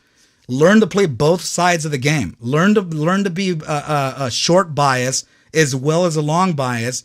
Not to trade it. You don't have to trade short. It's just to know the rules of the short positions so that you can be able to understand what the shorts are doing with what you're doing as a long. Okay, you don't have to trade short. A lot of people don't believe in trading short, but I had to learn. Me myself, personally speaking, I had to learn the short bias to understand where they cover or where they're likely to open position, right? So I wanted to see what they did in order for me to understand where I need to go in. So knowing both sides of the rules, guys, we're talking about the playbook here. The playbook. There's a reason why they name it the playbook, like a football coach does. You have to know your offense and know your defense, okay? Know both sides of the spectrum so you can gain a true edge over the trade. Okay, you guys, so I'm looking at a potential drop, and this is significant, okay? Lots of people will be stopped out, but I can see within this area here could be a very massive bounce for CLNV, which would just, like I'm saying, it would just literally be just a new higher low for the game here, and it'll continue onwards and upwards. All right, so that is, I know CLNV, there's a lot of community there. A lot of people from CLNV have been very kind to me. So that one is there for you guys, okay? So I'm not going to rate this one, okay? You guys, there's not going to be any rating for ticker symbol CLNV, but know my perspective for the shorts, and you're looking at this, man. So Joe H saying, Arca, I love watching the world burn. Man, you know what? It's actually just an inverse way that you're looking at it, man, because I promise you, that you can short squeeze just the way you're long squeezing now, right? All right, so predatory shorts are something else, right? But playing the downside and upside is just part of the game. You're not going to make any difference in the world other than your own, right? And I'm talking about if you're playing you're not going to make a difference to the stock if you're playing anywhere between $300,000 entries, okay, and under. Like, you're not going to make a move to this. You won't move the candle. So just know, let's see. So Arca, CLNV is heading down for how long? I am looking at the downside for the next possible week or 2 weeks. And I'm telling you, there's a very powerful area here in a very strong demand zone, which could present a massive bounce. So yeah, that's essentially what I'm looking at for CLNV, you guys. So know that, just know that I'm not trying to spread FUD. In fact, I've been long bias for CLNV for the last, I don't know, 2-3 weeks. But in this case, you're looking at an opportunity that can be pretty grand, right? So the bounce that we got from today's price action, that's guaranteeing short positions opening. And I'm not even looking at the order book. I'm not looking at the level 2, but I can already imagine what it looks like, and it's already putting in bids. So be very careful with what's happening with CLNV, but know for a fact that even touching down here at even the 3 level, this would just be another higher low. And this thing, in a macro perspective, it's just continuing on an upside in a very violent manner. This is in the process. This process of coming down to this area needs to happen in order for this to continue the macro upside. Okay, that's just the way the play goes. Okay, this needs to happen in order for this to continue on to the upside. And I still see targets of 21 cents and up. Likely to happen weeks and weeks ahead, though, of course. All right, you guys. So let's go ahead and now move on to the next ticker. Please remember that I'm not going to be rating this ticker, but now you know my position for the shorts. I guess I'm also going to be transparent. I am not opening short position on CLNV. I am not shorting anything right now. Actually, in fact, I just closed an 11.5% gain on AUPH from the strategy plays that I posted on Discord today. Okay, so let's move on to ticker symbol HLBZ and see what it's got in line. Guys, is anybody trading HLBZ, by the way? I'm not sure if I'm not sure if this was still one of those really popular tickers. Guys, let me take a quick sip of water, man. My voice is getting a little hoarse. All right, so HLBZ, let's see what it's got. Very exciting times here, you guys. So I want to pull out a more relevant one. Sure, well, I'll pull up the RSI and let's see what else I got. Actually, no, I don't want to open up a new chart.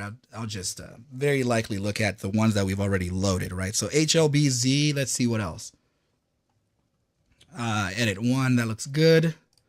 And actually, let me see what Edit 1 has to say. Thank you, everybody, for stopping by tonight. Make sure to hit that like button if you haven't done so already. Please remember that there is one seat left. There is just one seat left in the ARC Masters trading course. And please go ahead and refer to the Discord so that you can go ahead and reserve that last seat, as it is going to be sold out. It's been, I think, 6 or 7 days. It's sold out 30 seats. So that's the Discord link that I just posted, guys. Please make sure to follow that and reserve your spot now. Wow. Look at what HLBZ is doing. My goodness, man. Oh, goodness gracious. All right, so came back right up to the 1.618 resistance we had. Very interesting. Okay, so I may actually be able to do it from here. Oh, this is very, very curious too. Let me see. Hold on, guys. I got to be very, very accurate with what I'm about to show you. Okay, so I hate this damn channel, but it's a very macro perspective here, right? So let me hold on. Let me do that over again. I have to keep in mind the contact points. Okay, so it felt like it was going to come back down to about 8 cents, but it looks like it rejected very, very quickly. And let me start to take into account the daily candles here. This is man, that is massive volume. So today, guys, that was a 77.764 million on this daily volume. Please notice that the previous day was 29 in bears, 23 in bears, 19, freaking 77 today. Damn. Joe H saying HLBZ dumpster, but had me some lunch money. Good. Definitely good area to cover too, Joe H. Congratulations on that. So 15.5 is the after hour per Sebastian Lim. I'm reading 1372. Guys, let me know what your brokers are saying. Please log into your broker and tell me what you are looking at. I'm going to look at TradeStation and Webull to see what HLBZ has, right? So the algorithm and TradingView is giving us an after hours value of 1372.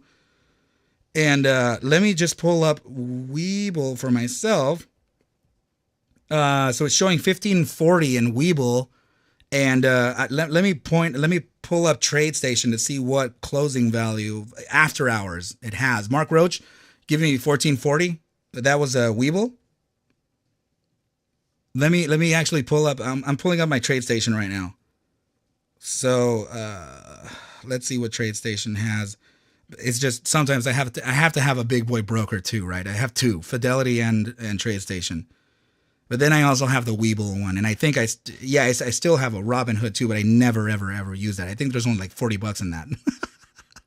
All right, so HLBZ HLBZ, right? So HLBZ 1549 on TradeStation. So huge differences here. Very interesting. Okay, so let's take into account 1549, right? So or 1550. So that is upside of the 1.618. And I'm gonna mark a yellow line here so that we know exactly where it's at, right? So right here, that is gonna be that yellow line. Let me get rid of the 1.618 since we're clearly above it, which is very important actually, because now that 1463 is an area of support. Okay, so actually let me take let me take into account this candle here, so which is the previous day's swing high to swing low. Okay, so right here to about right there. Please, my goodness, are you kidding me? Come on, man. Here we go. All right, go ahead and notice 1545 is that 3.618. We closed at 1549, so we're succeeding just barely. We're succeeding that 3.618. Very interesting that we're using geometrics in HLBZ. I thought this was just gonna go to the ground. I thought it was just gonna go to the ground because of like all the dilution that freaking homeboy, the CEO, has done. Right? It's kind of upsetting to be very honest. I'm not a fan of the HLBZ asset as a company. Although it does present very nice volatility plays. Okay, so now let's refer to momentum and see what it has. Okay, I actually loaded, so I have a massive RSI here, and let's see. Oh, okay, so man, it would be doing that right now. Okay, you guys, so huge bullish divergence right now. So you're looking at few drives of hidden bullish divergence actually on the 12-hour, so which is very credible. This is when it's the price. I'm sorry. Let me just let you know what divergence is in general, right? So when you're talking about divergent drives in price action, you're looking at the opposition of price action versus momentum. Okay, so in this case, momentum represented by this indicator RSI. Okay, so what you're looking at here is to create a drive of hidden bullish divergence. You're looking at momentum making a lower low, while price action is making a lower high. Okay, so or a higher low. Sorry. So just like this, it's oh man, please tell me that that's not it, or please tell me that that's it. Okay, geez, did it double bottom there? Okay, hold on. Likely not the drive, and it could be this one. In fact, now that I zoom in, I'm not seeing it anymore. Of course, man. Hold on just a sec, you guys. I usually like to prepare these like these, right, before we look at them, but in this case, we just have to look at the potentials here. Just a moment. Yeah, in fact, yeah, no, it wouldn't be when the price action made a new all-time low, 1107. This bottom side was, let me see, yeah, 1110. It definitely is not one there. Okay, let me get rid of this and see if we have any divergent drives happening. I see it already. Okay, good. There it is. Okay, so this is the opposition that we're looking for. So in this case, this is a regular drive of bullish divergence when the price action is making a higher low. In this case, it's a higher low. Okay, so I'll show you the price action now. I'm just going to show you one because I see a few of them actually. So you match the pivot from the RSI signal to the price action. Okay, so that's that right there. You can see it on the cursor all the way to the downside, right? So now you can see that the price action is making higher low. Okay, so this is exactly what we're looking at here, and we have already a few of them in play as well. So leading all the way back to this one here, this here, this here, this here, all of those that are way up there are creating the higher low on momentum, right? So we have a few drives of regular bullish divergence playing out. Oh, and also I have this here for you. Okay, so take a look at this. Regular bullish divergence making that higher low, and the price action doing that. Okay, so just for your convenience, okay, you can screenshot this if you want, right? Go ahead, I'll make it huge for you. Screenshot it now, guys. I'm gonna give you 3 seconds. All right, 1, dos, enter race. All right, now you have the screenshot for the bullish divergence and bearish divergence chart, right? So I have these often. I have them up often for your convenience, right? So now that we know that we have divergent drives. Let's open up a multi-pane here just to see what we have in line for this in the for an upside continuation. So we'll look at every time frame that we can real fast, and then we'll end the analysis here for HLBZ on the RSI, right? So let's start off with the immediate short-term time frame, 30-minute. We'll go ahead and refer to the 4-hour, right? And then we'll move on to the 8-hour. We'll look at the 12.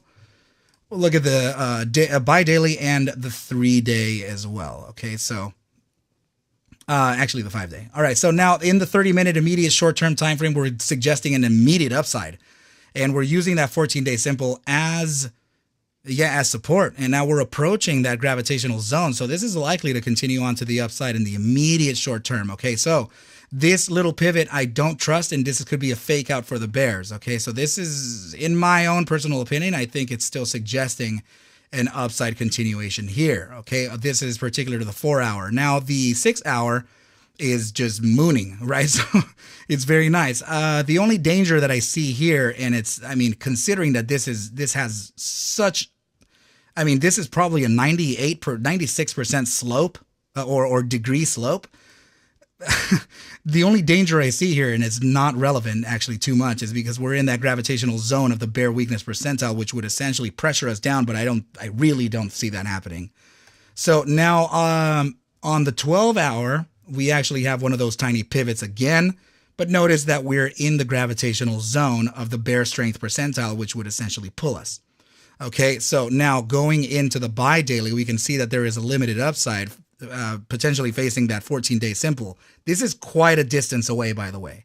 All right, so the space between the RSI signal purple line and the 14-day simple pink line, this is huge considering that it's bi-daily. Okay, so this would take like 4 days or more to realize. And now referring to the 5-day, you can actually see that we're starting to pivot towards the upside. So this, I'm not sure why this is happening to HLBZ in a fundamental aspect, of course, but if we're looking for an upside continuation for HLBZ, it's likely to happen almost immediately. And let me see. Yeah, let me even go down to the 5 and 15-minute micro time frames. I really don't like to trade those time frames at all, right? But they're there. We have to keep them in consideration. Yeah, we're looking at immediate upside, and HLBZ could be. Let me take a larger term. No, actually, this is actually fine. I can see the areas already. Yeah.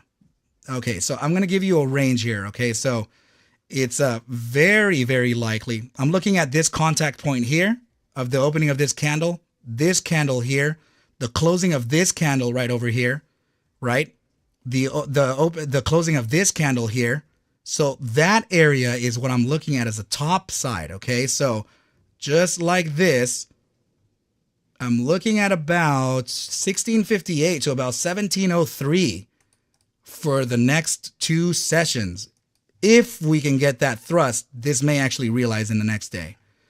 All right, so if they're okay to play this, you wouldn't actually try to get long this. We're already at 15. Remember, we're already at 15, so it's very likely that we touch this. Okay, so if we do touch this, expect a retracement back to 1545 where we are now, where you can potentially gain entry from this loading zone here. Okay, I'm going to show you. 1506 to 1545 would be the loading zone. Okay, remember that we're closed at 1550. Okay, we're not closed down here. Okay, so we're taking into consideration that we're likely going to touch this tomorrow. Okay, at about 1701, 1702, we're going to retrace back to 1545 to 1506, where then we get long and then we make the move to the upside. Okay, so where is that going to be? I freaking don't know. All right, but I can give you, the reason why is because I don't have the candle up here. I have it down here, and that's really unfortunate. So let's just take into consideration this candle's wick swing high to the swing low for us to see the potentials for that upside target. So let's do that now. All right, so just like this. Okay, I am going to adjust. Very curious. Okay, yeah, yeah, I see this now. the closing of this candle, the wick low of this candle, man, the closing of this candle here, the opening of this candle here, that's a larger confluence with the 1.618. So that's, wow, yeah, that's definitely likely to happen tomorrow for us to touch about 1728, okay, from 1550, okay? So remember, we're just above the 3.618. So, I mean, don't get fooled into this right now, okay? Because if we look at this, okay? 1550. I'm going to take a measurement for this for us. Okay, so 1549. There you go. Perfect. To the upside here, that's an 11.5% move to the upside. A good scalp trade for just the one day, right? But that's not what I'm looking at here. I'm actually more interested in the retracement from this 11% gain to the 1545 or 1506 to then look at the targets of this. I'm looking at the space between the 2.272 and the 2.618. And it's very confluent with all of this. Okay, so even into there. So yeah, you know what? Screw it. I can actually see the potentials of this area. Wick low here, opening of this candle here. And if we keep on moving back, we'll see lots of confluent targets as well. Okay, so very, very, very likely we can see this in the following days. After a retracement, so we have to wait for the price action to go up to that 1728. Do not FOMO. Come back to reload 1506 to 1545. Less volatility, then we'll zigzag our way into 1979 to 2111, and then you're not looking at an 11% gain.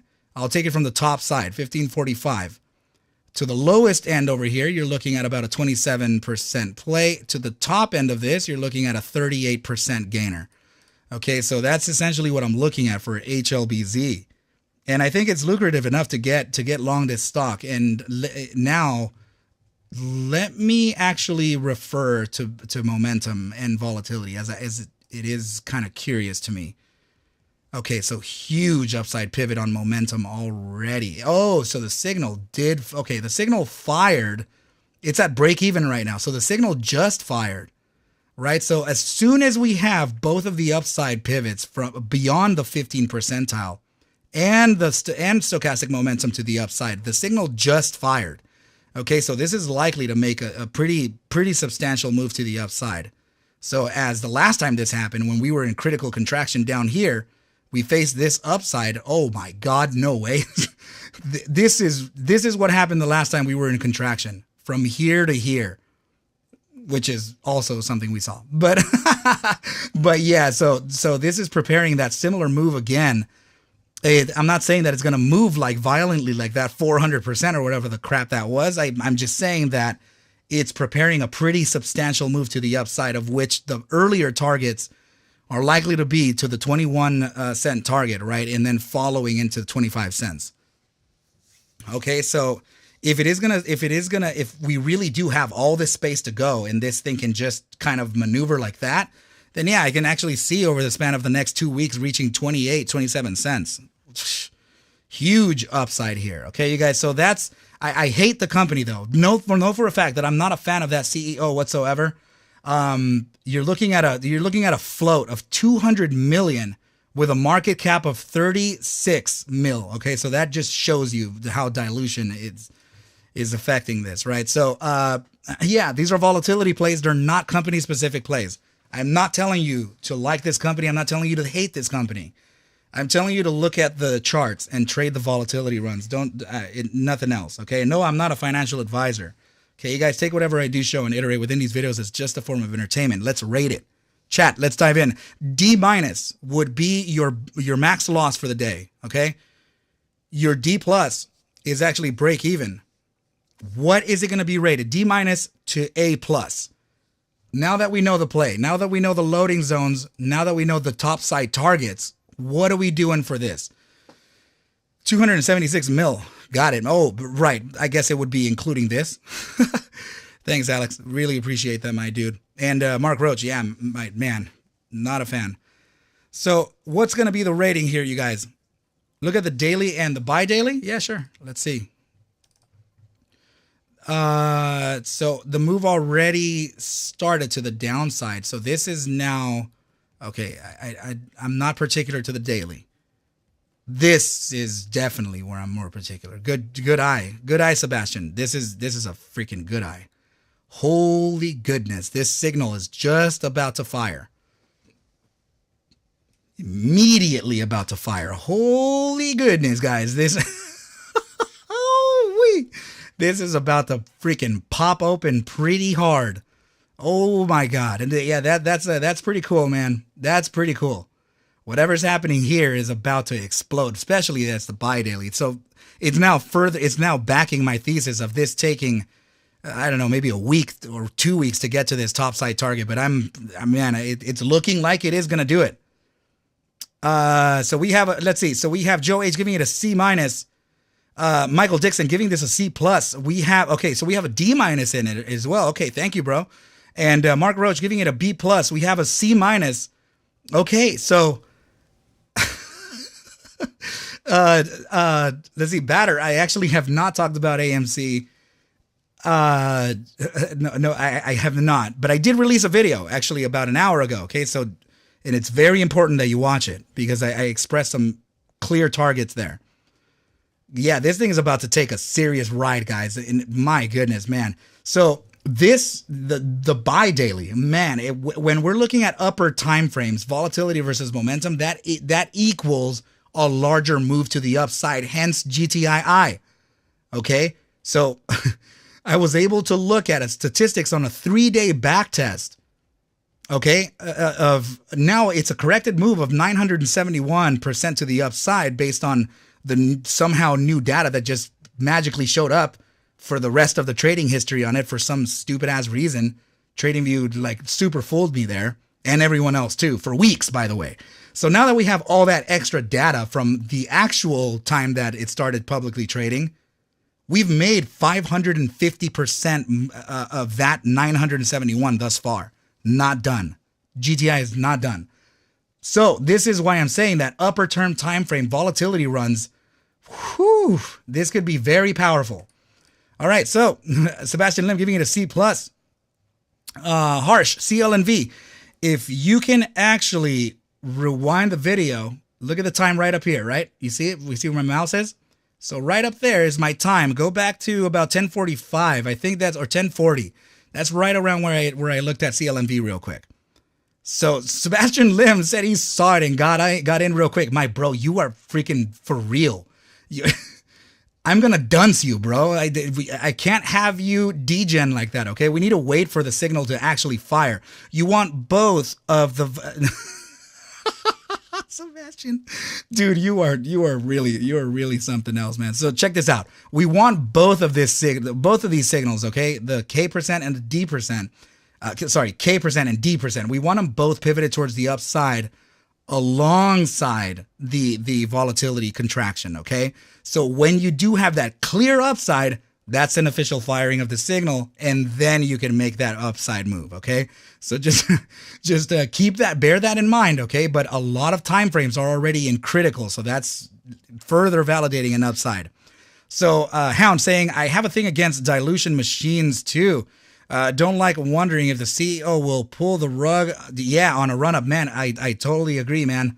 I totally agree. The sentiment is not on the side of HLBZ as a long-term investment. So why even hold, right? So in this case, yeah, man. And actually, oh man, I thought this was a bullish engulfing. I think this is called a bullish railway tracks, which is another formation for bullish activity. I don't really practice that one because I don't see it as often, right? So no reason to really backtest that thing. So yeah, guys, so that's HLBZ, my rating. Let's give it. All right, so I like the sentiment behind everybody, okay? I like it. Remember, it doesn't have to be particular to my rating. It has to be particular to yours. Use your own discretion. And I'm not saying that as like no type of a, like, oh, do your own DD. None of that. I'm saying really take inspiration from my discretion and apply it to yours and see how you can better your edge, right, for the trade. So the long rating here for ticker symbol HLBZ, upon the firing of that signal on the buy daily, I'm going to give this a B minus because we know the volatility.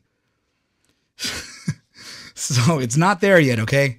It's not there yet. The signal is not there yet. We have to validate. Okay, so huge indication that it is in play, but we need to make sure to keep on moving up. Particularly to that area of 1734. Let it breathe there. Regain that entry, 1505 to 1544. Then rip it. Then you can rip it. Okay, you guys. So I like it. It's just I hate the company. All right. So guys, again, man, I'm not trying to freaking be cocky or nothing. But the last time we looked at these with all these B trades in them, a lot of them did. Okay. A lot of them did move. Okay. So freaking heck. This is looking very nice for ticker symbol HLBZ. Thank you so much, Sebastian Lim, for putting that together for the retail community, right? So I started typing retail on my laptop. Jesus, guys. All right. So long rating, I gave this a B minus. Okay. So nice. Very nice. Guys, I know a lot of people have been asking about ticker symbol FFIE. I'm not quite sure why that ticker has been moving up in the first place. Okay. I'm really not sure. So guys, let's just look at it and see what the potentials are. I'm not. Yeah. Again, I thought that move was already done. I thought it was played and I thought it was, whatever. And then now it's moving up again. What the crap? Yes, actually, let's see. Randy is saying, are you going to have time for LHDX? That is actually right next. It's right after ticker symbol FFIE. Which is why I said aggressive on Discord. Sebastian, super aggressive. Andrew saying BBBY to the moon. It is on the list, but I'm not sure that I'll be able to get to it tonight, my dude, but it is there. So this is what I meant, guys. So I was following FFIE, from like freaking down here. So I was able to give the target for the trade, right? It was likely going to be at 122. Of course, the thing went to 148, bypassing my entire target, creating one of the biggest bearish engulfing setups that I've ever witnessed. And I don't think anybody has ever witnessed a bearish engulfing like this. This is ridiculous. That's the birth of a candle. It didn't even get to go up. It's a birth. Okay. That means that whole 12 hours stayed at 105. And then this. Okay. So when you have a bearish engulfing like this, guys, of course, we're going to go down to hell. All right. So, oh man, this is crazy, guys. In the immediate short term, I must express to you what you're facing here. Okay. First of all, notice that the SMA 10 is crossing to the downside of the SMA 100. Let me make it a little brighter. Okay. Let's see. Let me go to style and change the color to that freaking baby blue, whatever that is. There you go. So now notice this. Okay. We have a bearish cross from the SMA 10. And I'm saying bearish. It's not a bullish cross, because the bullish cross would be not when the SMA 100 is crossing the SMA 10 when it's on a downside.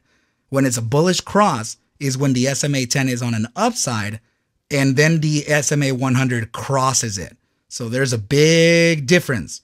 Okay, so a lot of people do crossover plays. A lot of people do moving average plays.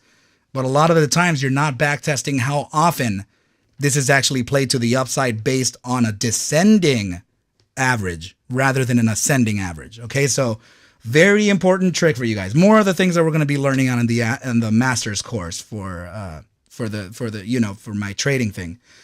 So if we were to face rejection from this area, very, very likely we can actually see a pretty nice move upwards of 56 cents, 56.20. Okay, so we can see a rejection there. Another thing that I have to express to you is that this is very reminiscent to a bear flag. Okay, so this is probably a continuation pattern to the downside, but I'm not sure. We're going to validate all that. Okay, so 57.25 in the after hours, you're saying. 57.25 is already at the resistance. Man, why? Why is this happening? Guys, I am paying big dollars for this. So this, I'm about to freaking rage at someone. 57.25 is where, bro? Are you sure? Guys, who else is having 57.25 on their closing period? Let's see. Please don't forget to like and subscribe and share. Turn on your notification bells. The algorithms are brutal. Help out Arca. Thank you so much, Mark Roach. Yeah, so if it is 57.25, we're upside of this. And the next resistance zone I can give you, actually. So if that's the case, right? I freaking hate this thing, man. All right. So the next resistance zone, 57.25. Okay, so the next resistance could be faced right over here. Check this out. This is the box I'm going to draw for you. 57.25. Okay. 57.11. Michael Dixon on TD. I'm very curious to check TradeStation now. Let me see. TradeStation, where are you at? Okay.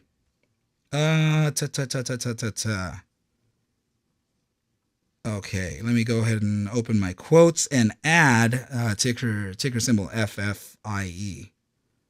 Okay, so there it is. Come on. 57.25 on TradeStation. So it's definitely actually suggesting that target, right? So if we did succeed, so then we have to move the play to the daily. Okay. All right, so yeah, immediately with discretion, we can see the SMA 10 landing right within the area that of resistance. So 57.25, right? So actually, hold on. Let me put that up. Where is it? Yeah, 57.25. I'm just going to go ahead and draw a line here to give us the adjusted closing period. Here it is. Okay. Very likely, and the reason I think we actually stopped at 57.25 is in respects to the SMA 50. So we have to keep into consideration tomorrow an upside of, let's see, of maybe another 4% to the upside at the 59.45. But let's validate with momentum now. Let me add an RSI. I think I already had it there, but I didn't. And yeah, actually, I'm very curious to see that too. Let's look at the bi-daily volatility versus momentum. Okay. Nice pivot, not quite what I'm looking for. Still a downside on the 3-day though. Okay, so the play would likely be an 8-hour play. So the 12-hour. Okay, so check this out. So the 12-hour is actually making a pretty nice movement here. So you're looking at critical volatility, and it's about to bottom out even again.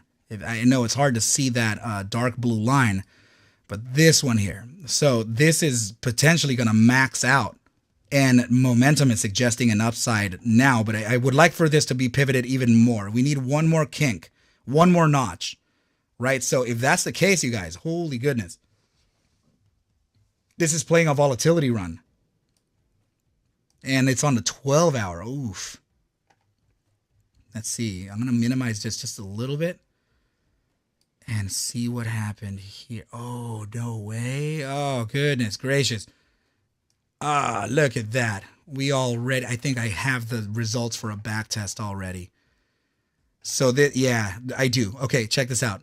All right, so anytime that volatility has contracted, we just made an upside move too. It was down here, and it's loading it up again. Okay, so out of a total of 4 iterations, I know it's not a lot. 4 iterations total throughout the entire trading history of the FFIE asset on the 12-hour chart. Okay, we're looking at an averaged upside accuracy of 100%. And now it's probably 6 because the last time it did go up, which was just right over here, and it was a very small upside too. It literally played from here to here. Okay, so that was a small upside, creating a 5th iteration, and now we're on the 6th and really preparing an upside. Okay, so it's still 100%. At some point, it's going to end. Okay, at some point, it's just not going to be 100% anymore. But thus far, we're looking at 100% averaged upside accuracy with an average upside thrust of a massive 69.21% over 4 and a quarter days. So let me see where the signal is one more time. Okay, so on the 12-hour, for sure on the 12-hour, damn. The signal is potentially, I can consider, I would like one more notch, but this is an aggressive entry now. It's already fired. Okay, so we can actually apply a 69% move to the upside from here. So meaning from this area, 55.25, not from the current price action, right? So let's apply that now and see where it's going to take us. I'm very curious now. So let's go to 55, whatever, that's close enough. And let's go up. Damn, my goodness. All right. We need more screen space. Hold on. All right. So 69% would be right around here, right? So it's taking us to about 96.89. What the hell? What is it? Whoa. Okay. All right. Very confluent target. Okay. So yeah, definitely. Okay. So guys, know that it's not a certainty. Know that statistics are not certainties. Okay. They're just statistics. It's giving us a mean. The average is what we're looking at here. Okay. So it is insinuating that we would likely make a move over the span of about the next 4.25 days. A freaking 70% move to the upside. All right. So let's refer to the RSI and see if we have any chance at getting in. So, oh man, this is very interesting. So the 5-minute, man, upside on the 5. Upside on the 15 and the 30. Damn it. Okay, so bi-hourly, upside, 6-hour, upside, all of them crossing the 14-day simple too. Damn. Crossing. Okay. The daily has a limited, man, okay, so the bi-daily is where it's at. Okay, so yeah, it looks like it's, yep. So it's literally located right at the bi-daily. This is it's a huge distance away. The RSI signal from here to the 14-day simple moving average could very well be this distance here. Okay, so, and I think it's going to be kind of choppy though. It's going to be very violent. Okay, so keep your emotions in check here. Okay, but the upside is absolutely present for FFIE, and it's I can see that it's actually a bear trap, and it bear trapped already because the bears were thinking that we were going to come back to validate. I'll tell you why, okay? I'll tell you why it's a bear trap. It's not only just because I'm saying bear trap. Okay, first of all, it's in the bi-daily time frame. Second of all, we've already touched down at our playbook target. That playbook target is located at 122 because it's the genesis of the formation of the broadening descending wedge, okay? We already did that. So the reason why I'm saying that this is a bear trap is because the bears were thinking that we were going to take this down to validate our newly converted resistance into support.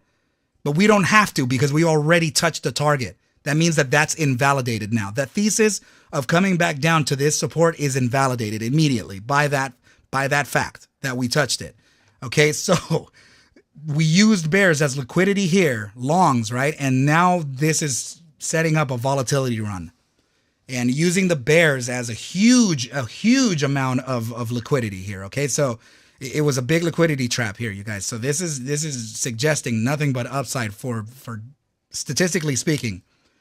I told you that I get long when it's statistically backed, when it's math backed. Cal-L is not even listening to his potentials right now. He doesn't even know that he's about to hit 96 cents. I'm going to let him know later that he's in a good place.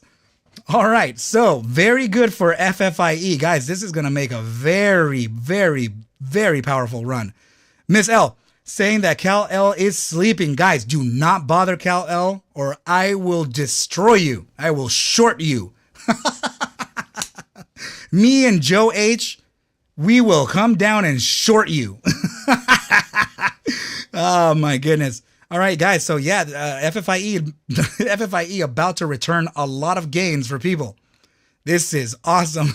Miss L saying that she's going to let him know that's good. We need to let the guy take a little nap right now. Let him sleep, right? He needs to reset his schedule in the first place anyway. Oh my goodness.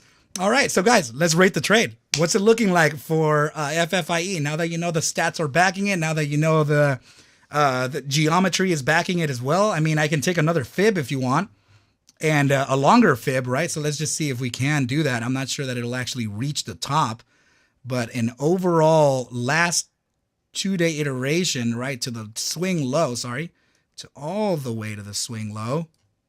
We're looking at 90 cents. Look at that. The 4 spot 618, 90 cents. We have 97 cents. 7-cent deficit. That's our resistance range. Okay, very cool. This is it right here, guys. Statistically speaking, of course. So check it out. Baso Amy giving me an A. Damn. Alex with a B plus. Holy good. Michael Dixon, A minus. We have a B plus and we have a B minus as well. My goodness, guys.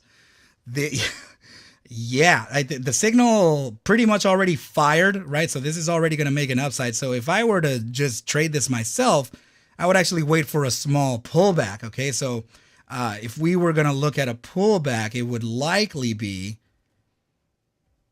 30-minute immediate short-term time frame. SMA 100 could present the potential of us finding our current highs to about this wick high. So that would be the space of about, man, I'm not even sure that we'll do that. Actually, SMA 200, sorry. We closed 57.25. Guys, you're missing the boat.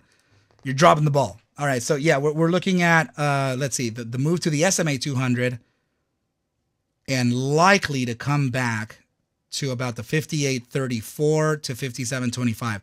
Guys, I would try to get long where we are to about 58.29. Okay, so this is that area. These two targets right here would be the entry, right, upon a remember, we're right here. The price action is here.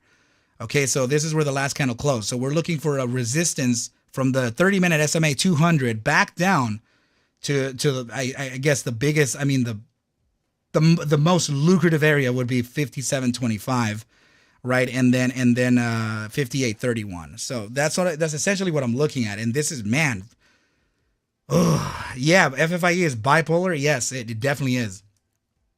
So, geez, man, what is going on with this? This is really up and down like crazy. So, guys, I'm going to give this a rating now, okay? So, remember, just be inspired by the rating. Don't use it. Don't use mine, okay? Just consider it for your own strategy. Okay, you guys, so I'm going to give this a B minus play. And this is very strong for me to consider, right? Because you guys know that I don't like the tiny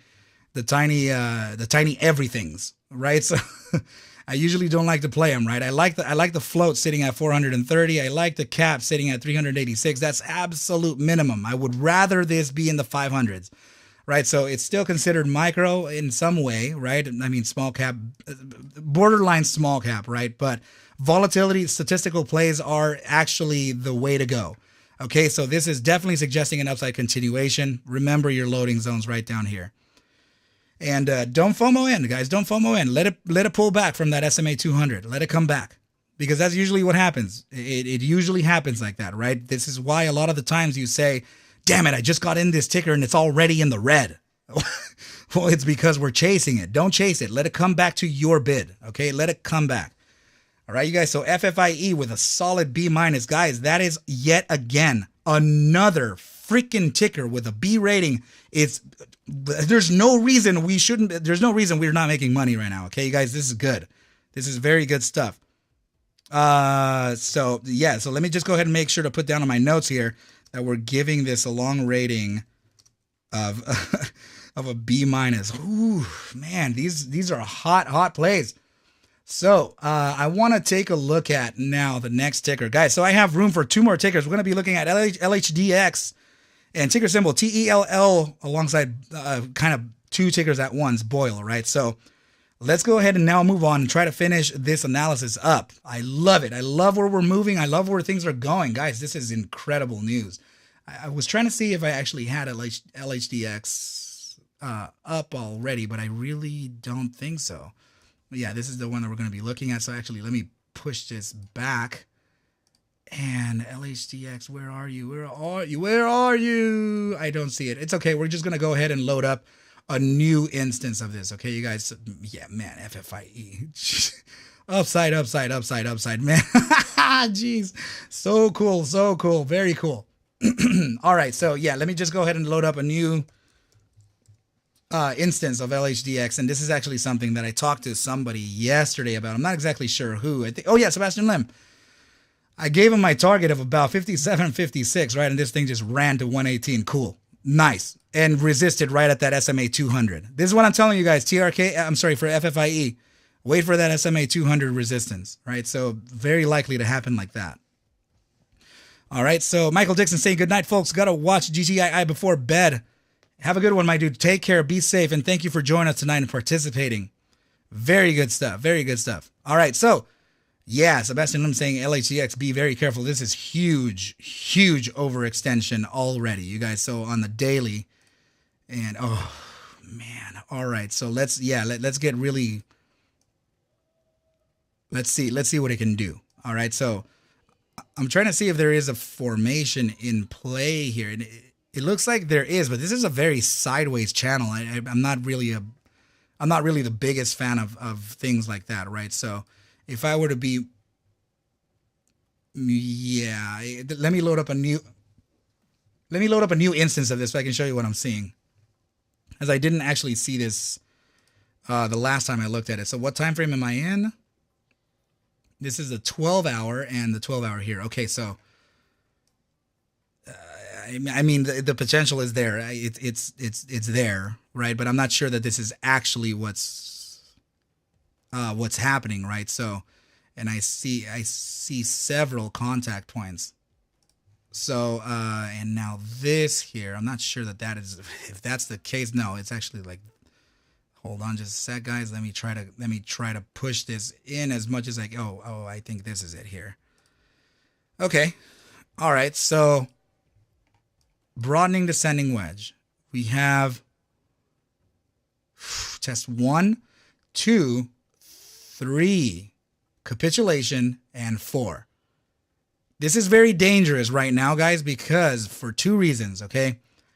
This upside target did not meet the absolute take profit for the play, which would actually be at 150, just almost 157.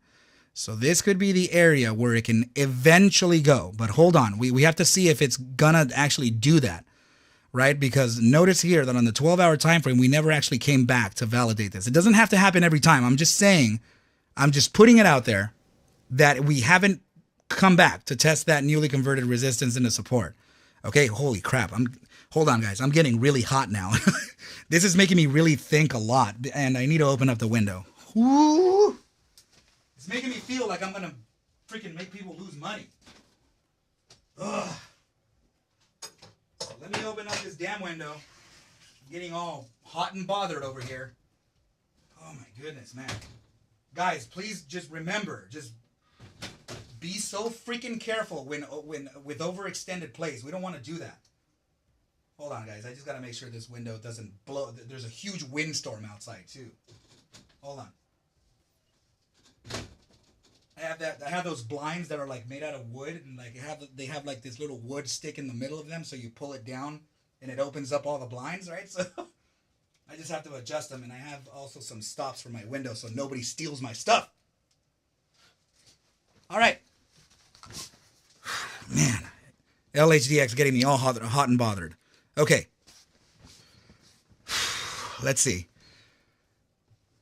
We didn't. Okay, so what I'm saying is that we never actually met that target, right? We never actually met this target. So if that's the point, then there is a huge risk that this can actually face a huge downside here. Okay, but Joe A saying LHDX looking good for another round to toast the longs. I'm telling you, man. I'm telling you that's real. It is real. But we're gonna validate that first, because if it's not right now for the shorts, it's gonna be soon. All right, so let's continue. I want to load up our moving averages and see what we have. Okay, so of course we saw the SMA 200. Okay, the daily could have arguably used that SMA 200 as well. At 130, our upside target was 118. Okay, let me see how far we are. Ugh. Okay, so lots of confluence within the target that we reached today.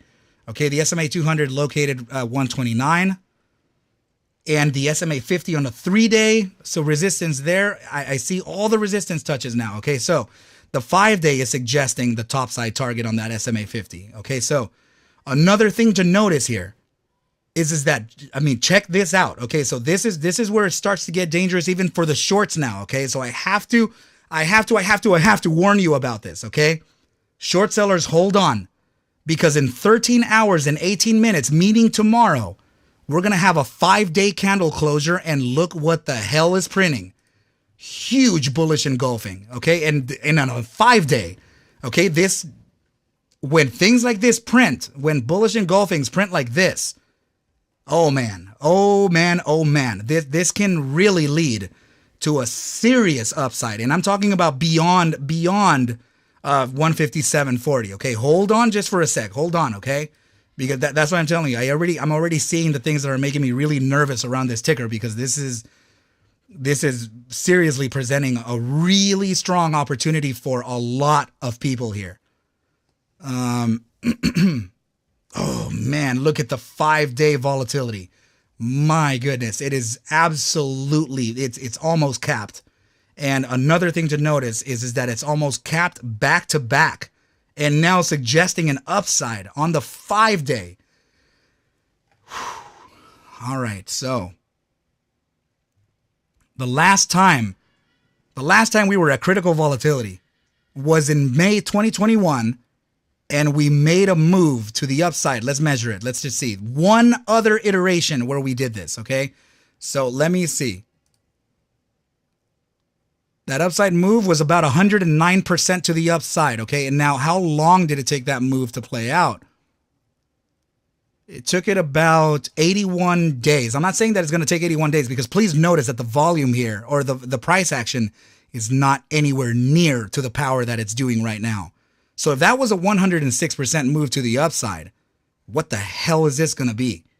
All right, so officially the signal fired.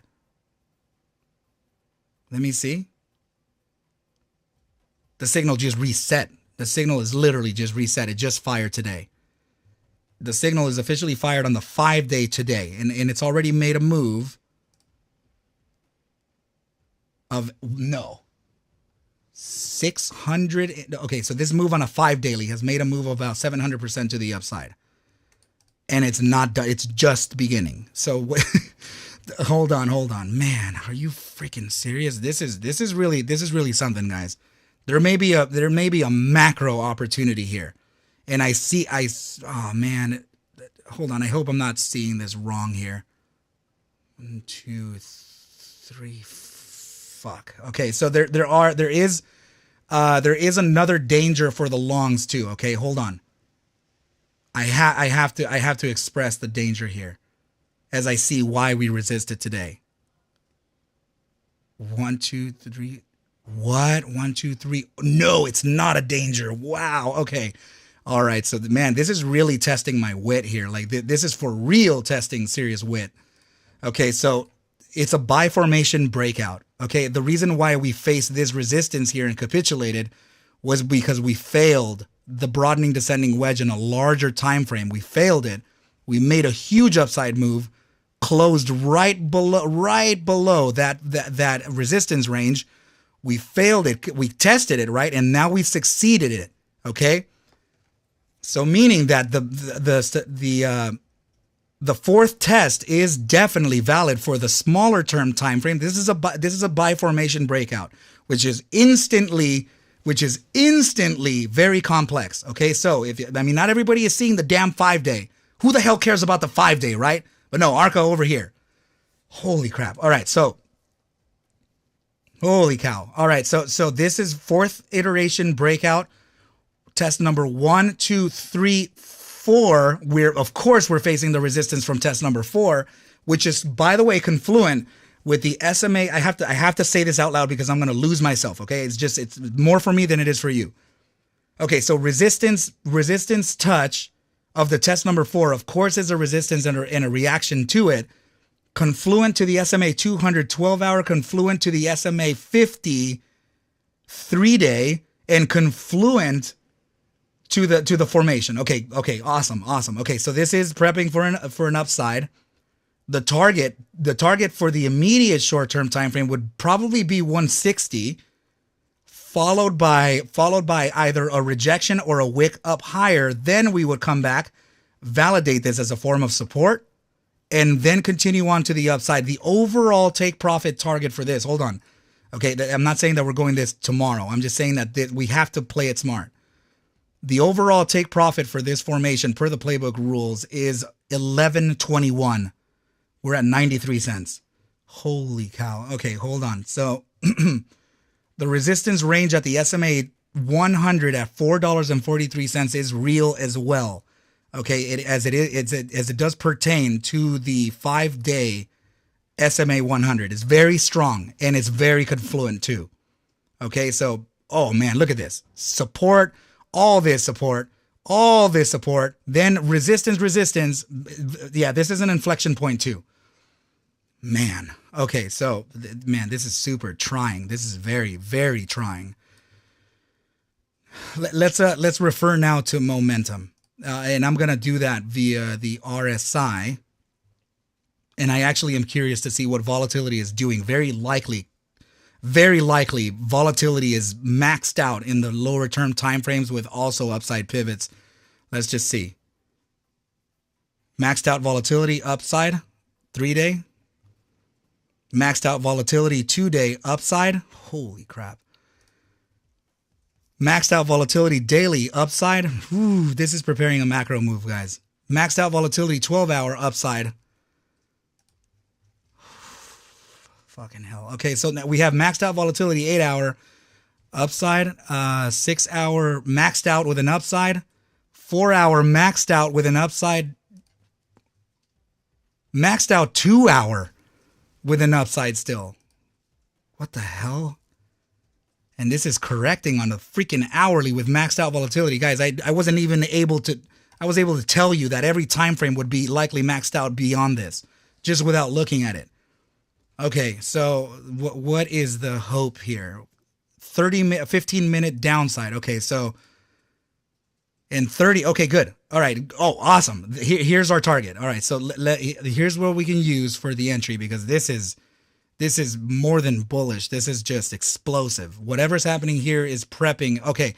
All right, so to the bi-hourly. So the bi-hourly is up to where we can see the potentials for this. Okay, so that means that we are still facing the retracement from the macro perspective. That means that we are likely to come back down to, if we're looking at the daily here, Joe H, get the hell long this, because oh man, look at daily bullish engulfing too. My goodness, guys, everything is suggesting upside on LHDX. Whew. Damn it, Sebastian Lim. Really sorry we didn't look at this, bro. Holy crap. All right, so let me see the smaller time frame moving averages. We do not have that liquidity, and I don't think we have that. No, not at all. Okay, so hourly time frame, even that. No, let me get more surgical. Let me add a small exponentials now. There we go. Much better. All right, so loading zone to be expected at a range of the EMA 7 and the wick high. Guys, this is so cool. All right, so very likely. All right, we can see 78.13, but the top side is more. It's going to be probably the more realistic target. 85.91 to here it is, to 78.13. These two targets right here would be our get long zone, right? So if we can get long this target, I'm saying this because the SMA 10 will likely end up right here by tomorrow, in early session, right? So this contraption, yeah, I'm not kidding, man. This is super complex, and it's I almost missed it too. So very awesome, guys. This is super cool. Loading zone, remember, okay? Here, I'm gonna leave it highlighted again. This is your loading zone. These two targets. Of course, we can always face lower targets, but I'm not sure that we even have that. Okay, so if I'm gonna give you one more loading zone, just take it with a grain of salt, where it could be located between 67.76 and the SMA 10 current position at 75.39.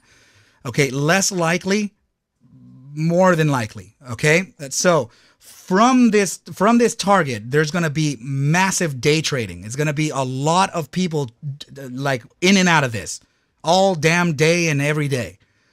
Okay, so from this loading zone, expect a resistance from the top side of about $1.31. Okay, so that's going to be a very lucrative short-term play. I'm talking day trade. Okay, so you're looking at, let's just say it from here, right? So if you're looking at just a short scalp, you're looking at a 55% move to the upside in a very short-term time frame, okay? But that's not what I'm looking for HLDX. In fact, the targets that I am looking for over the span of about maybe a week or two would be upwards of $4. And I really I'm going to give you a range of that, okay? Because it's very likely that we can touch the span of about $3.64 to about $4.30 over the span of about 7 to maybe 10 days. This is massive upside. Okay, you guys. So there's not enough data for me to like really get. I mean, I can backtest this, of course, because every time frame has max volatility and every time frame has an upside pivot. Another thing to notice here, guys. Another thing to notice is that we have had 1, 2, 3, 4, 5 earnings beats throughout its history. It's had 2 fucking earnings misses. I'm sorry for my language, but this is really exciting. All right, so this is incredibly bullish. Earnings is coming up the 9th of March. I think somebody knows something. On this, and that's why this thing is just rocket shipping. Okay, so yeah. So chat, let's dive in. I know, for real. Let's dive in. What are we rating this for the longs? D- being your max loss, D+ being your break even. I'm so sorry. I've never been this excited for a damn ticker. This is crazy. High risk, of course. High risk, but I've never been. I mean, look at the cap is 37 mil. The float is 29 mil. Okay, so man. Mark Roach giving it a D-. Joe H giving it a D-. We have Lonnie Lake with an A+. Alex giving it an A. Diego Rivera giving it an A+. Man, we have a B+ as well. Guys, what? I see a huge rise man. Yeah, Diego, it's just Mark Roach. I know you're saying that because you're not particular to very small caps or micro caps.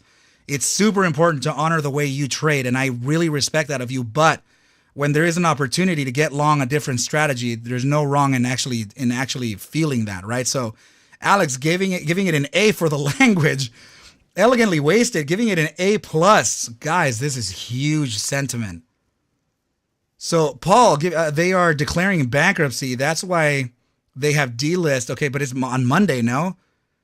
Not of price. Is that not correct? No, yeah, this is a volatility run. It's just that's all that I'm looking at. This will be crazy for a whole week. That's what I'm looking at, man. It's just tomorrow by mid-session, I'm talking about by mid-session, probably in the power hour of tomorrow, this thing can start making that upside. So check this out, guys. Check this out. Mark Roach is saying the company has 180 days or until June 12th, 2023 to comply with Rule 5450 A, right? So this is talking about the compliance of the $1 per share requirement for NASDAQ listing, right? So it does have some time still, which means that probably management is trying to get this to the upside, and which is why I see this is happening. Okay, so aside from that, I think they know that they have the last 1, 2, 3, 4, 5 earnings beats. I think they know that they're already in a beat, and it's actually going to report another earnings beat and really make this thing fulfill $11. Man. So this is also for, thanks, brother. Thanks for sharing that. So for the flu, and I can't even say that out loud because of course they're going to flag me, right? for FDA and OTC use. Nice, man. Nice. Guys, I'm going to give you a rating on this. I'm going to give you a rating on this, okay? And it's particular to the signal. It's particular to the signals, okay? What I have to say is that when you see multiple time frames across, I'm talking about all of them being at one specific area, contracted. I mean, fully expanded, okay? That means that the contraction is going to be massive. It's going to tighten up so hard, and it's going to force price action to the upside in a very violent manner. Okay, so now I don't know how this stock moves. I've never seen this stock prior to yesterday, or this morning, in fact, or 2 days ago. I forgot what it was, but I don't know how it behaves. But because of volatility versus momentum, the physics are suggesting just like a ridiculous upside, and it's going to likely stop out a lot of shorts, thus increasing the thrust to the upside. Okay, so what I'm going to say is actually let this be one of the very, very few, if not the only times where I can give you an A- trade. Okay, and that is it is very, very rare for me to, and this probably will be the only time this year where I give you an A- trade on a pink. All right, so I'm just saying. Okay, A trades are usually very rare in general. Even B plus. Like every trade that I gave you today did not have a B plus. It had a B or a B minus. Right? So for me to consider an A minus trade is likely for a reason. Okay, so I am going to be very transparent, and I am probably going to go in 70 to 80% portfolio on this with a very aggressive stop, and I do not care. I do not care if I get stopped out. I'm willing to risk all my 4%. 4%. I am willing to risk my 4% on this. So, Joe H saying, Arca, oh man, if this doesn't play out, then I have 4% loss. And I suspend myself for a day, and I reevaluate what I talked about here, and I try to recollect and then come back to the trade. Not even a big deal. Beso Amy, BOIL and TELL next. So that's going to do it for ticker symbol LHDX, guys. Very, very rare rating, okay? I will likely not give you another rating like this year, as I don't think I even remember the last 2 times I gave an A rating at all. Okay, so yeah, let me just go ahead and make sure that I note it in the books, and I think this would actually be a pretty good strategy play as well for the Discord members. Please go ahead and join. Paul saying you have 43,000 shares, won't be sleeping next few nights. My dude, you are probably going to change your life. So LHDX with a long rating of a massive A-. Keep those stops. Make sure to keep your risk management in play. I don't care how much I miss the lifelong opportunity. I do not care. I will not lose more than 4% my portfolio no matter what. I don't care. Guys, take it like that. Take it like that, okay, you guys? Take it like that. It doesn't matter. It doesn't matter. It's just my max loss for the day is 4%. I don't care where it goes. If I lose it, I lose it. All right, so let's go ahead and now move on to ticker symbol TELL and BOIL combination. Okay, so these are nat gas plays, which, by the way, we actually did talk about for an upside. So Mark Roach saying 4% is a great math. As long as you guys are able to maintain a controlled amount of loss through your year, you'll be able to see a controlled amount of percentage in your vision, right? So you'll see that it's going to be a lot better for you to face 4% losses consecutively than it is an unruly and random amount of losses throughout the year. You'll see that it's a lot better for you to consider 4% or 5% as your max loss for a day before you can just suspend yourself and come back and recollect. Okay, you guys, it doesn't matter. There's always an opportunity in the markets. There's always one.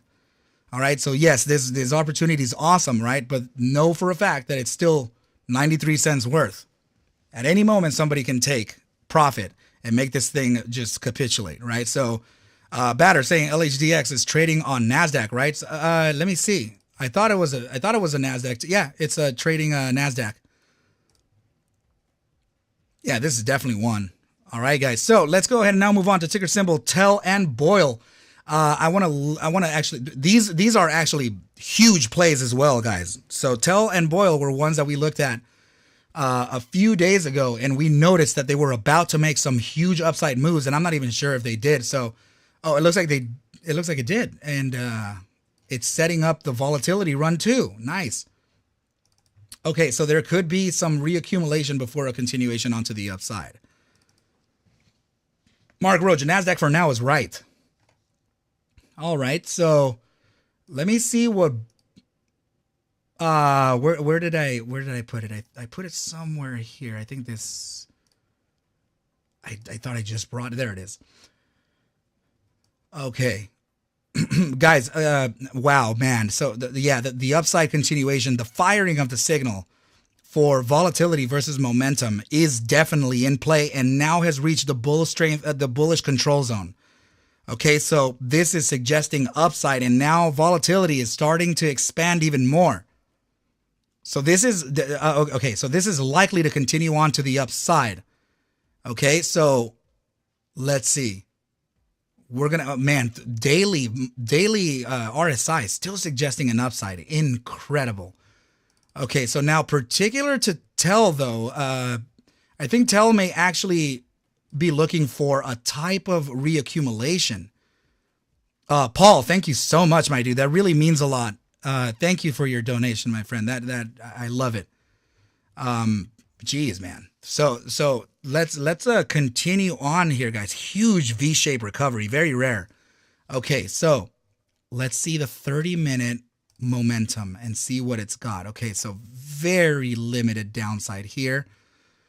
14-day simple moving average support almost right away. Okay, bi-hourly is presenting that potential to load up. If we're looking at the bi-hourly as a play, very likely we can come back to 642 to get long. Remember that the range is actually between 629 to 642. It's very relevant to the 3-spot 272. Okay, so these targets are the ones still. Okay. Just in the immediate short term, very short term, we can see a loading zone. The higher likelihood would be at 642, at the 3-spot 272. The lesser likelihood would, we're going to continue on with the analysis, of course, but the lesser likelihood would be at about 629. But let's move on. What's the 6-hour saying? Okay, 6-hour saying is very limited downside. Okay, so this now, the space between the RSI signal and the 14-day simple is giving me the feeling of the validation of the 642. Okay, so now notice that the 6-hour has the EMA 7 located at 634. Okay, so that this area here is very strong. All right, let me look at the 12-hour. I can't trust that. We're in the gravitational zone here, so that can be pulled up. Okay, and yeah, the daily gives that validation that it'll likely get pulled up. Let's see the bi-daily. Okay, bi-daily is still on an upside, but very, very. It looks like it's building. It looks like it's building up. Okay, so it's very likely that would have happened already. Now, notice this, man. Good deal here. Okay, this is where the play is. The 3-day volatility versus momentum. We just got the signal fired today. So this is now suggesting an upside continuation. Okay, and it's coming down from very, very expansive levels. So every single red bar you're noticing here has been volatility loading at, I'm talking at critical. Every single bar represents a 3-day read. Okay, so now it's starting to contract, and now it's starting to actually push that upside. Very likely going to see massive upside for ticker symbol BOIL. And now in the 3-day RSI, notice that we're making a very bullish cross above that 14-day simple. The RSI signal is now upside of that, converting the RSI, the 14-day as a valid support, and as well we have that the gravitational zone from the oversold percentile as that support as well. Man, oh man, man, oh man, oh man, that's good.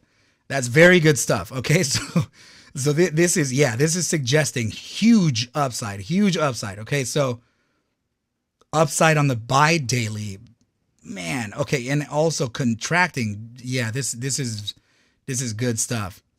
And this is a different play. This is actually from critical contraction to expansion with an upside on the daily.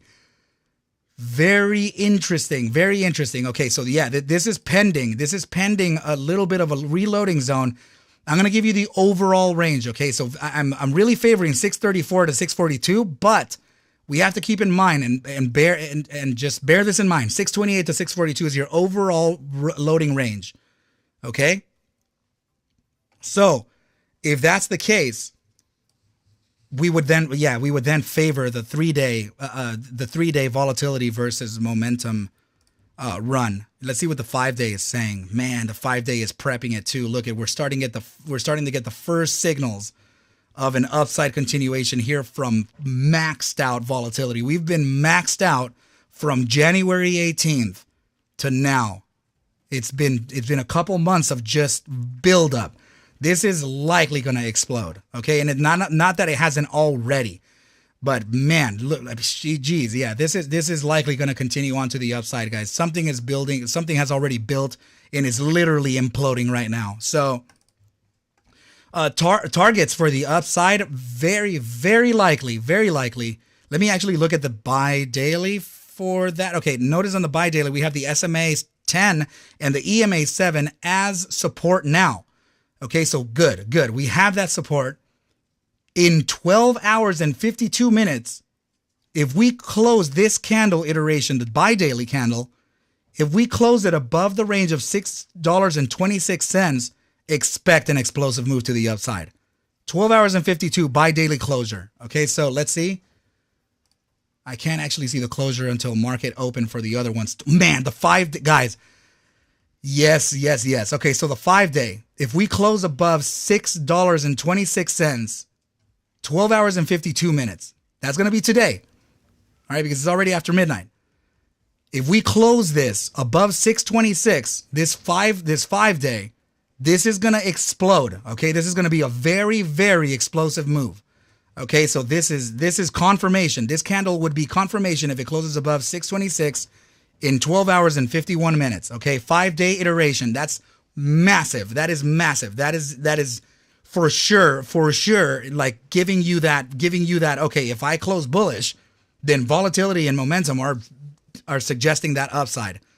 Be very careful, all right? Be very careful because this thing is prepping for a very important move to the upside. Okay, so 5-day iteration at that 3.618, nice. Now, if we're looking at explosive moves regarding the 5-day, okay, I'm talking about a week out, maybe even 2 weeks. Very likely we can touch this range here because the EMA 7 at 921, we're at 667 right now. Okay, so 921 to about $10.31 shares a lot of confluence here. And this is what I mean. Okay, let me just go ahead and draw a line to the wick low of this candle to the opening of this candle. Okay, so a box actually, sorry. So let me just do it like this. That's a very tight range of resistance that also includes the EMA 7. Okay, very likely we can touch this in a couple of weeks, if not earlier. Okay, the next area would be the space between the SMA 10, and we're going to take a fib for this as well, okay? So we're just going to see how close we are. From the opening of this spinning top doji candle, let me put it down just like there. There we go. To the SMA 10, very tight again. Damn it, I used the wrong box. It's okay. So these two areas are very likely to be touched. Okay, so now if we are looking at an upside move based on just that from the current price action, you're looking at about a 54% move to the upside to the top side target, and the other move would be almost a 40% move. Okay, so very, very good stuff. Okay, so I'm not sure. Let's see. Oh, so these are ultra. So you're looking at entry 2 times levered. Okay, so 2 times your entry is literally what you're gonna win on this one. Knowing plays on leverage. Okay, remember this. It's very, very dangerous to play ultra shares. Okay, the pro shares are usually leveraged. Okay, so I think this is times 2. Okay, so that means times 2 the gains, but also times 2 the losses. Okay, so be careful. But I see nothing but upside for this. We have to load. Remember your loading zone, okay? You're looking at 628 to 642. And then you would actually be moving on to the upside ever so violently. But it could take some time too, guys. I'm expecting about maybe 2 weeks to reach that upside target. And I'm not saying that it's going to be done there. Is that this is preparing an upside continuation of just massive proportion. The 3 week target, maybe month out, would be right here at 1582, of which, by the way, opening position similar to where we are now, right? So just from where we are now, I'm not talking about the loading zone at 628. From where we are now, looking at the bottom side of that target is a 137% move to the upside. This is the reason why I'm suggesting massive numbers. We are riding a huge broadening descending wedge. Okay, so the resistance top is actually located at 2623, likely to fill in a couple months. Okay, so if that's the case, yeah, guys, we're preparing for a really interesting move for BOIL. The thing is that in TELL, we are still in the validation process of this bottom side target. So if we let me see, it should close at around the same time. Yeah, 12 hours and 47 minutes. TELL can maybe face a loading zone from this area. Okay, so I'm just gonna give you that area because TELL looks like it's preparing it. It's not. It looks like it's about to get it, but not quite yet. Okay, so the loading zone would be between 144 and 149. Okay, so this is likely an area to get long this stock. Okay, so now if I can just refer to momentum, let me see what it has. Okay, because the buy daily is already prepping that upside. It looks like the signal has already fired and it's already in that that ebb and flow of the upside. Okay, so it fired right over here. So we're at break even right now. Okay, so now let me see the 3-day. Okay, the 3-day is where it's at then. Wow. We need both of the volatility component, which is already upside of the 15 percentile, and the moving average upside of the upward and outside of the 15 percentile, and the momentum averages. Okay, so we need both of these pivoted to the upside, and it looks like it may actually be soon.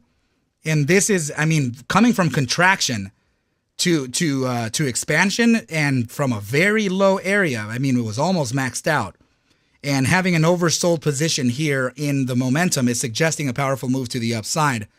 And that move to the upside upon this touchdown here, maybe 144 to 149, like I said, could very well be to 178 at the 1.618. Okay, the following targets would be consistent to both of the 3.618 and the 3.272, located between 203 and 208. Very likely that it can happen over the span of about 2 weeks.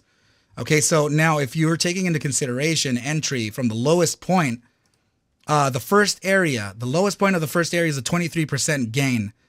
Highest area, 24.5, right? So the upper areas, you're looking at about 41 to about 40, almost 45% gain. Okay, so from both of these plays, sure, I actually honestly would rather BOIL, right? But in this case, you're not levered.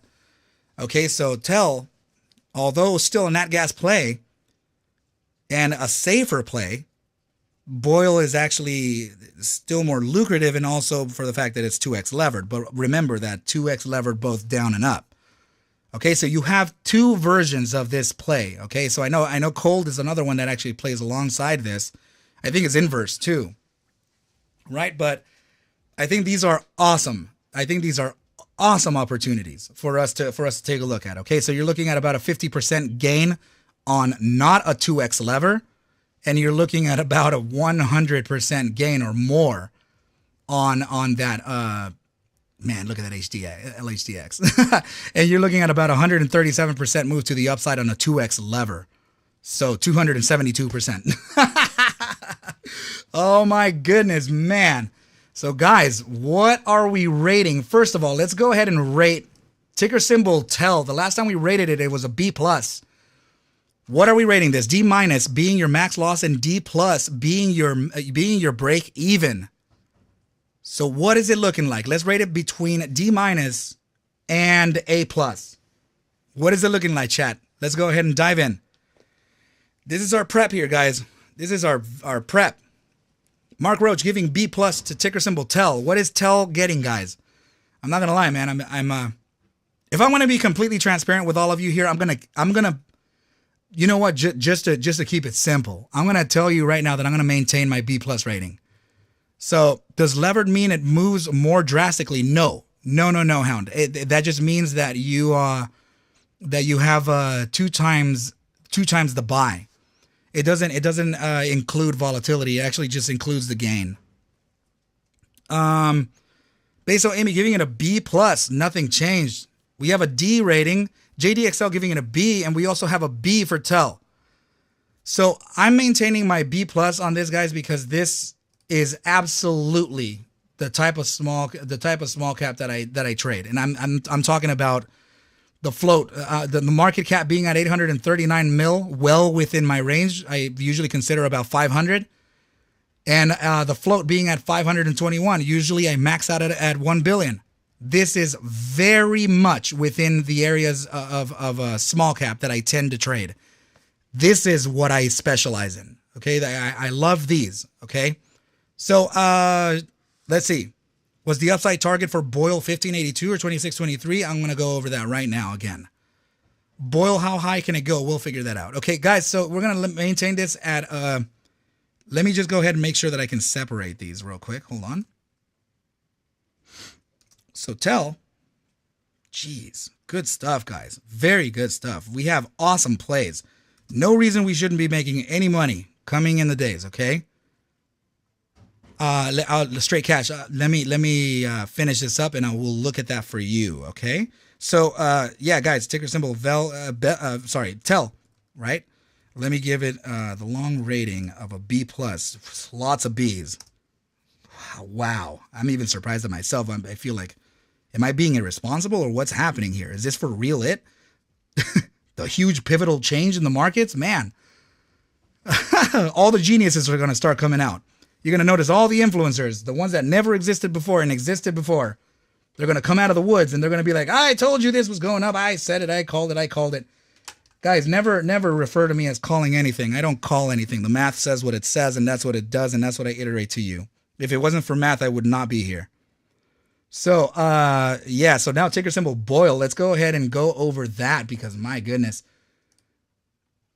So, remember, short-term targets is what I was referring to on ticker symbol BOIL, okay? So, let's see. I'll tell you real quick, okay? So, guys, yeah, if you're looking at a shorter-term scalp play, very likely 728 tomorrow, right? So, but I mean, we're talking about BOIL here, though. It's like, this is not like an OTC or nothing like that. Easily an 11% gain tomorrow, or 10%, sorry. Easily a 10% gain tomorrow, right? So remember, the long position, you're looking at entry at about 628, 430. I'm sorry, 628 to 642. And I'm talking about a 10% gainer from our current price action, okay? Of course, it's going to be around 15%, 14% from the top side of our loading zone, right? So 728 would likely take us to, 13.38. So it is a good scalp play nonetheless, right? Because, I mean, it is levered and it is it's dangerous to play this. So not as dangerous to play in the TQQQ and the SQQQ, which are the inverse and the 3x. They're the 3x levered pro shares, the ultra pro shares for the NASDAQ, inverse and long.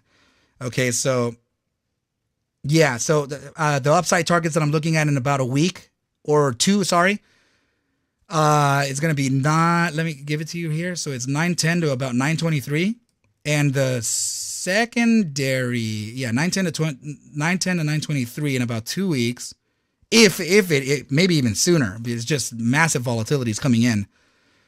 And about 2 to 3 weeks, maybe even into, I would say 2 to 3 weeks would be the span of about 1013 to 1025. And month out to 2 months, I'm looking at this gap resistance located at about 1581. And if we do surpass that, it's going to end up at 1741, right? So succeeding this, it would be very important for us to succeed the 1743, because then we could actually make the move to 2453 or above $24. Let's just say that. Above $24, we'll reject, come back and test the top side of this gap, which is awesome that we have it there. That's a big saving grace. Validate it as a form of support, then true breakout. The overall, and I'm talking about annual target, it's huge, okay? Huge target for this, and it would likely be in about a year. So you're looking at a topside target of about $963. So likely 2 years, 3 years maybe. It's funny how we can see how the potentials of the future can be, right? I'm not saying it's going to go there. I'm just telling you that this is the way the playbook rules suggest for us to trade a broadening descending wedge upon breakout and validations of support before a continuation onto the upside. It would take a few years, because we're going to face a lot of resistance, right? Lots of chop. And then upon this touch here, there would be a huge pullback, very big pullback to potentially 141. Or even a little higher, maybe around 184, before trying to actually succeed this again. But this has massive, massive upside. All-time high is 39,000. Bro, my all-time high is showing 39,759. You guys hear that? My little guy back there, he's probably getting super pissed over that. We're giving him something to eat. He's like, no, I don't believe my life. 3-year-old toddlers can really be something, right? So guys, let's go ahead and rate this. What are we rating? B, good to see you, man. Yeah, I hear that, man. They actually have until June, I think, to meet the requirements for compliance. But the delisting is set to the 6th, I know. So guys, what are we rating this? Yeah, mind-blowing 2-year target? Absolutely. I can't even believe myself saying that, right? So so one day somebody's going to come back. Yo, remember that one day you said about 2 or 3 years ago? I don't even know when it was that we would reach 963. Well, you screwed me over, because we're at 39,000 now, bro. I sold out at 963 and I hate you. Oh my goodness. Not that making 4,000%. Who knows what that is? I'm curious about that, actually. Let's see. Where's our loading zone again? Let's just say from here. Look at that. 963 would put us at 14,000 gain. So times 2 that, and then you're there. Oh, man. I'm buying a gas stove. Oh, my goodness. Yeah, guys, one share. My goodness, man. This thing, one share could literally get you $2,000 in a year or two, right? Super passive income.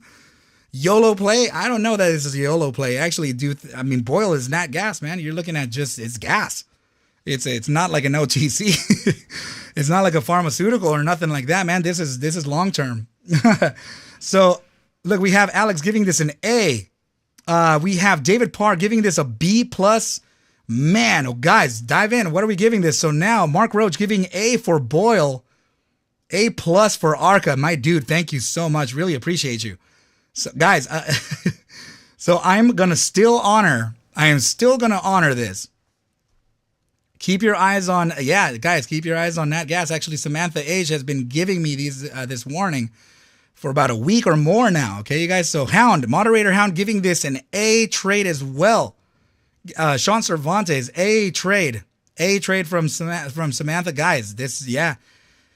I'm gonna honor my long, guys. I'm gonna honor my B+, A+, A- rating. So now that gives you a second A for the freaking night, guys. This is incredible. Very, very lucrative live stream. This is the live stream to repeat. If you ever have to repeat any other live stream ever, man, this is going to be the one that's going to make us some gains, guys. Or we're going to infinitely lose and we're going to just sue Arca because he sucks. So yeah, I'm gonna give this that long buy rating, guys, of what was that? The B+ to A-. Very cool. So AOC might crash the stock. Man, I hope not. Alex saying BOIL equals HNU and TSX. Those are probably A+ trades there again. Penthouse or the outside house might. Yeah, literally, we're either gonna penthouse or we're gonna just bum. We're gonna be degens here, right? No, don't be a degen. Just play the math. Okay, you guys. So I am very excited over the tickers that are gonna be coming out for freaking this week, man. We're on Wednesday. I'm upset that Friday is in 2 days. Not even the fact that we haven't even started the trading day today, right? Well, for me at least. For not a lot of you, I'm sure, whatever. But I'm just saying, guys, I'm very excited over the fact that we're going to be playing some insane plays. Guys, revise before you enter. Make sure to know. Okay, guys? Yeah, we're literally facing the year of the degens this week. Earth is the best planet in the world. All right? So, oh my goodness. This is awesome, guys. I really appreciate everybody for stopping by tonight. Look at this. Hound saying, should we study up on leverage ETFs before investing? Is it different than trading regular stocks? No. It's not different at all. The price action reflects similar to stocks. It's the same thing. It's just that they're ultra pro, right? So that means that they just give you the opportunity to make 2 or 3 times your investment or your entry. They don't trade any different though. It's the same thing. It's the same thing. Yahoo, right? So Alex, no man, thank you so much, guys. X-Ray Dub, we're about to enter a commodity super cycle, man. It's yes, actually, somebody was talking about this about 4 months ago that we would likely enter a commodity bull run, and it's happening now. So it's a 2x natural gas futures. Yeah, guys. So, oh yeah, you can actually also run futures trading for oil. That would be WTI futures. That is very lucrative too. You're talking about contract purchases there, man. One contract on a 10% move. I'm talking about what is it worth? Like $300 or something? You can make like $1,300 on a 10% move. Oh my goodness, man. So, guys, I really appreciate everybody for stopping by tonight. David Parr, have a good night. Moderators, Hound, Samantha, Mark Roach, Cal. Please, Miss L, say hello to the man himself. Make sure that he does rest. He's a good guy. I love him to death. Okay, you guys, and congratulations to Johnny Barnes for the win on the seat for his for that freaking Arc Masters whatever thing he's trying to do. Miss L, have a good night. All right, Beso, Amy, have a good night. All right, you guys, thank you so much for stopping by. I wish you well.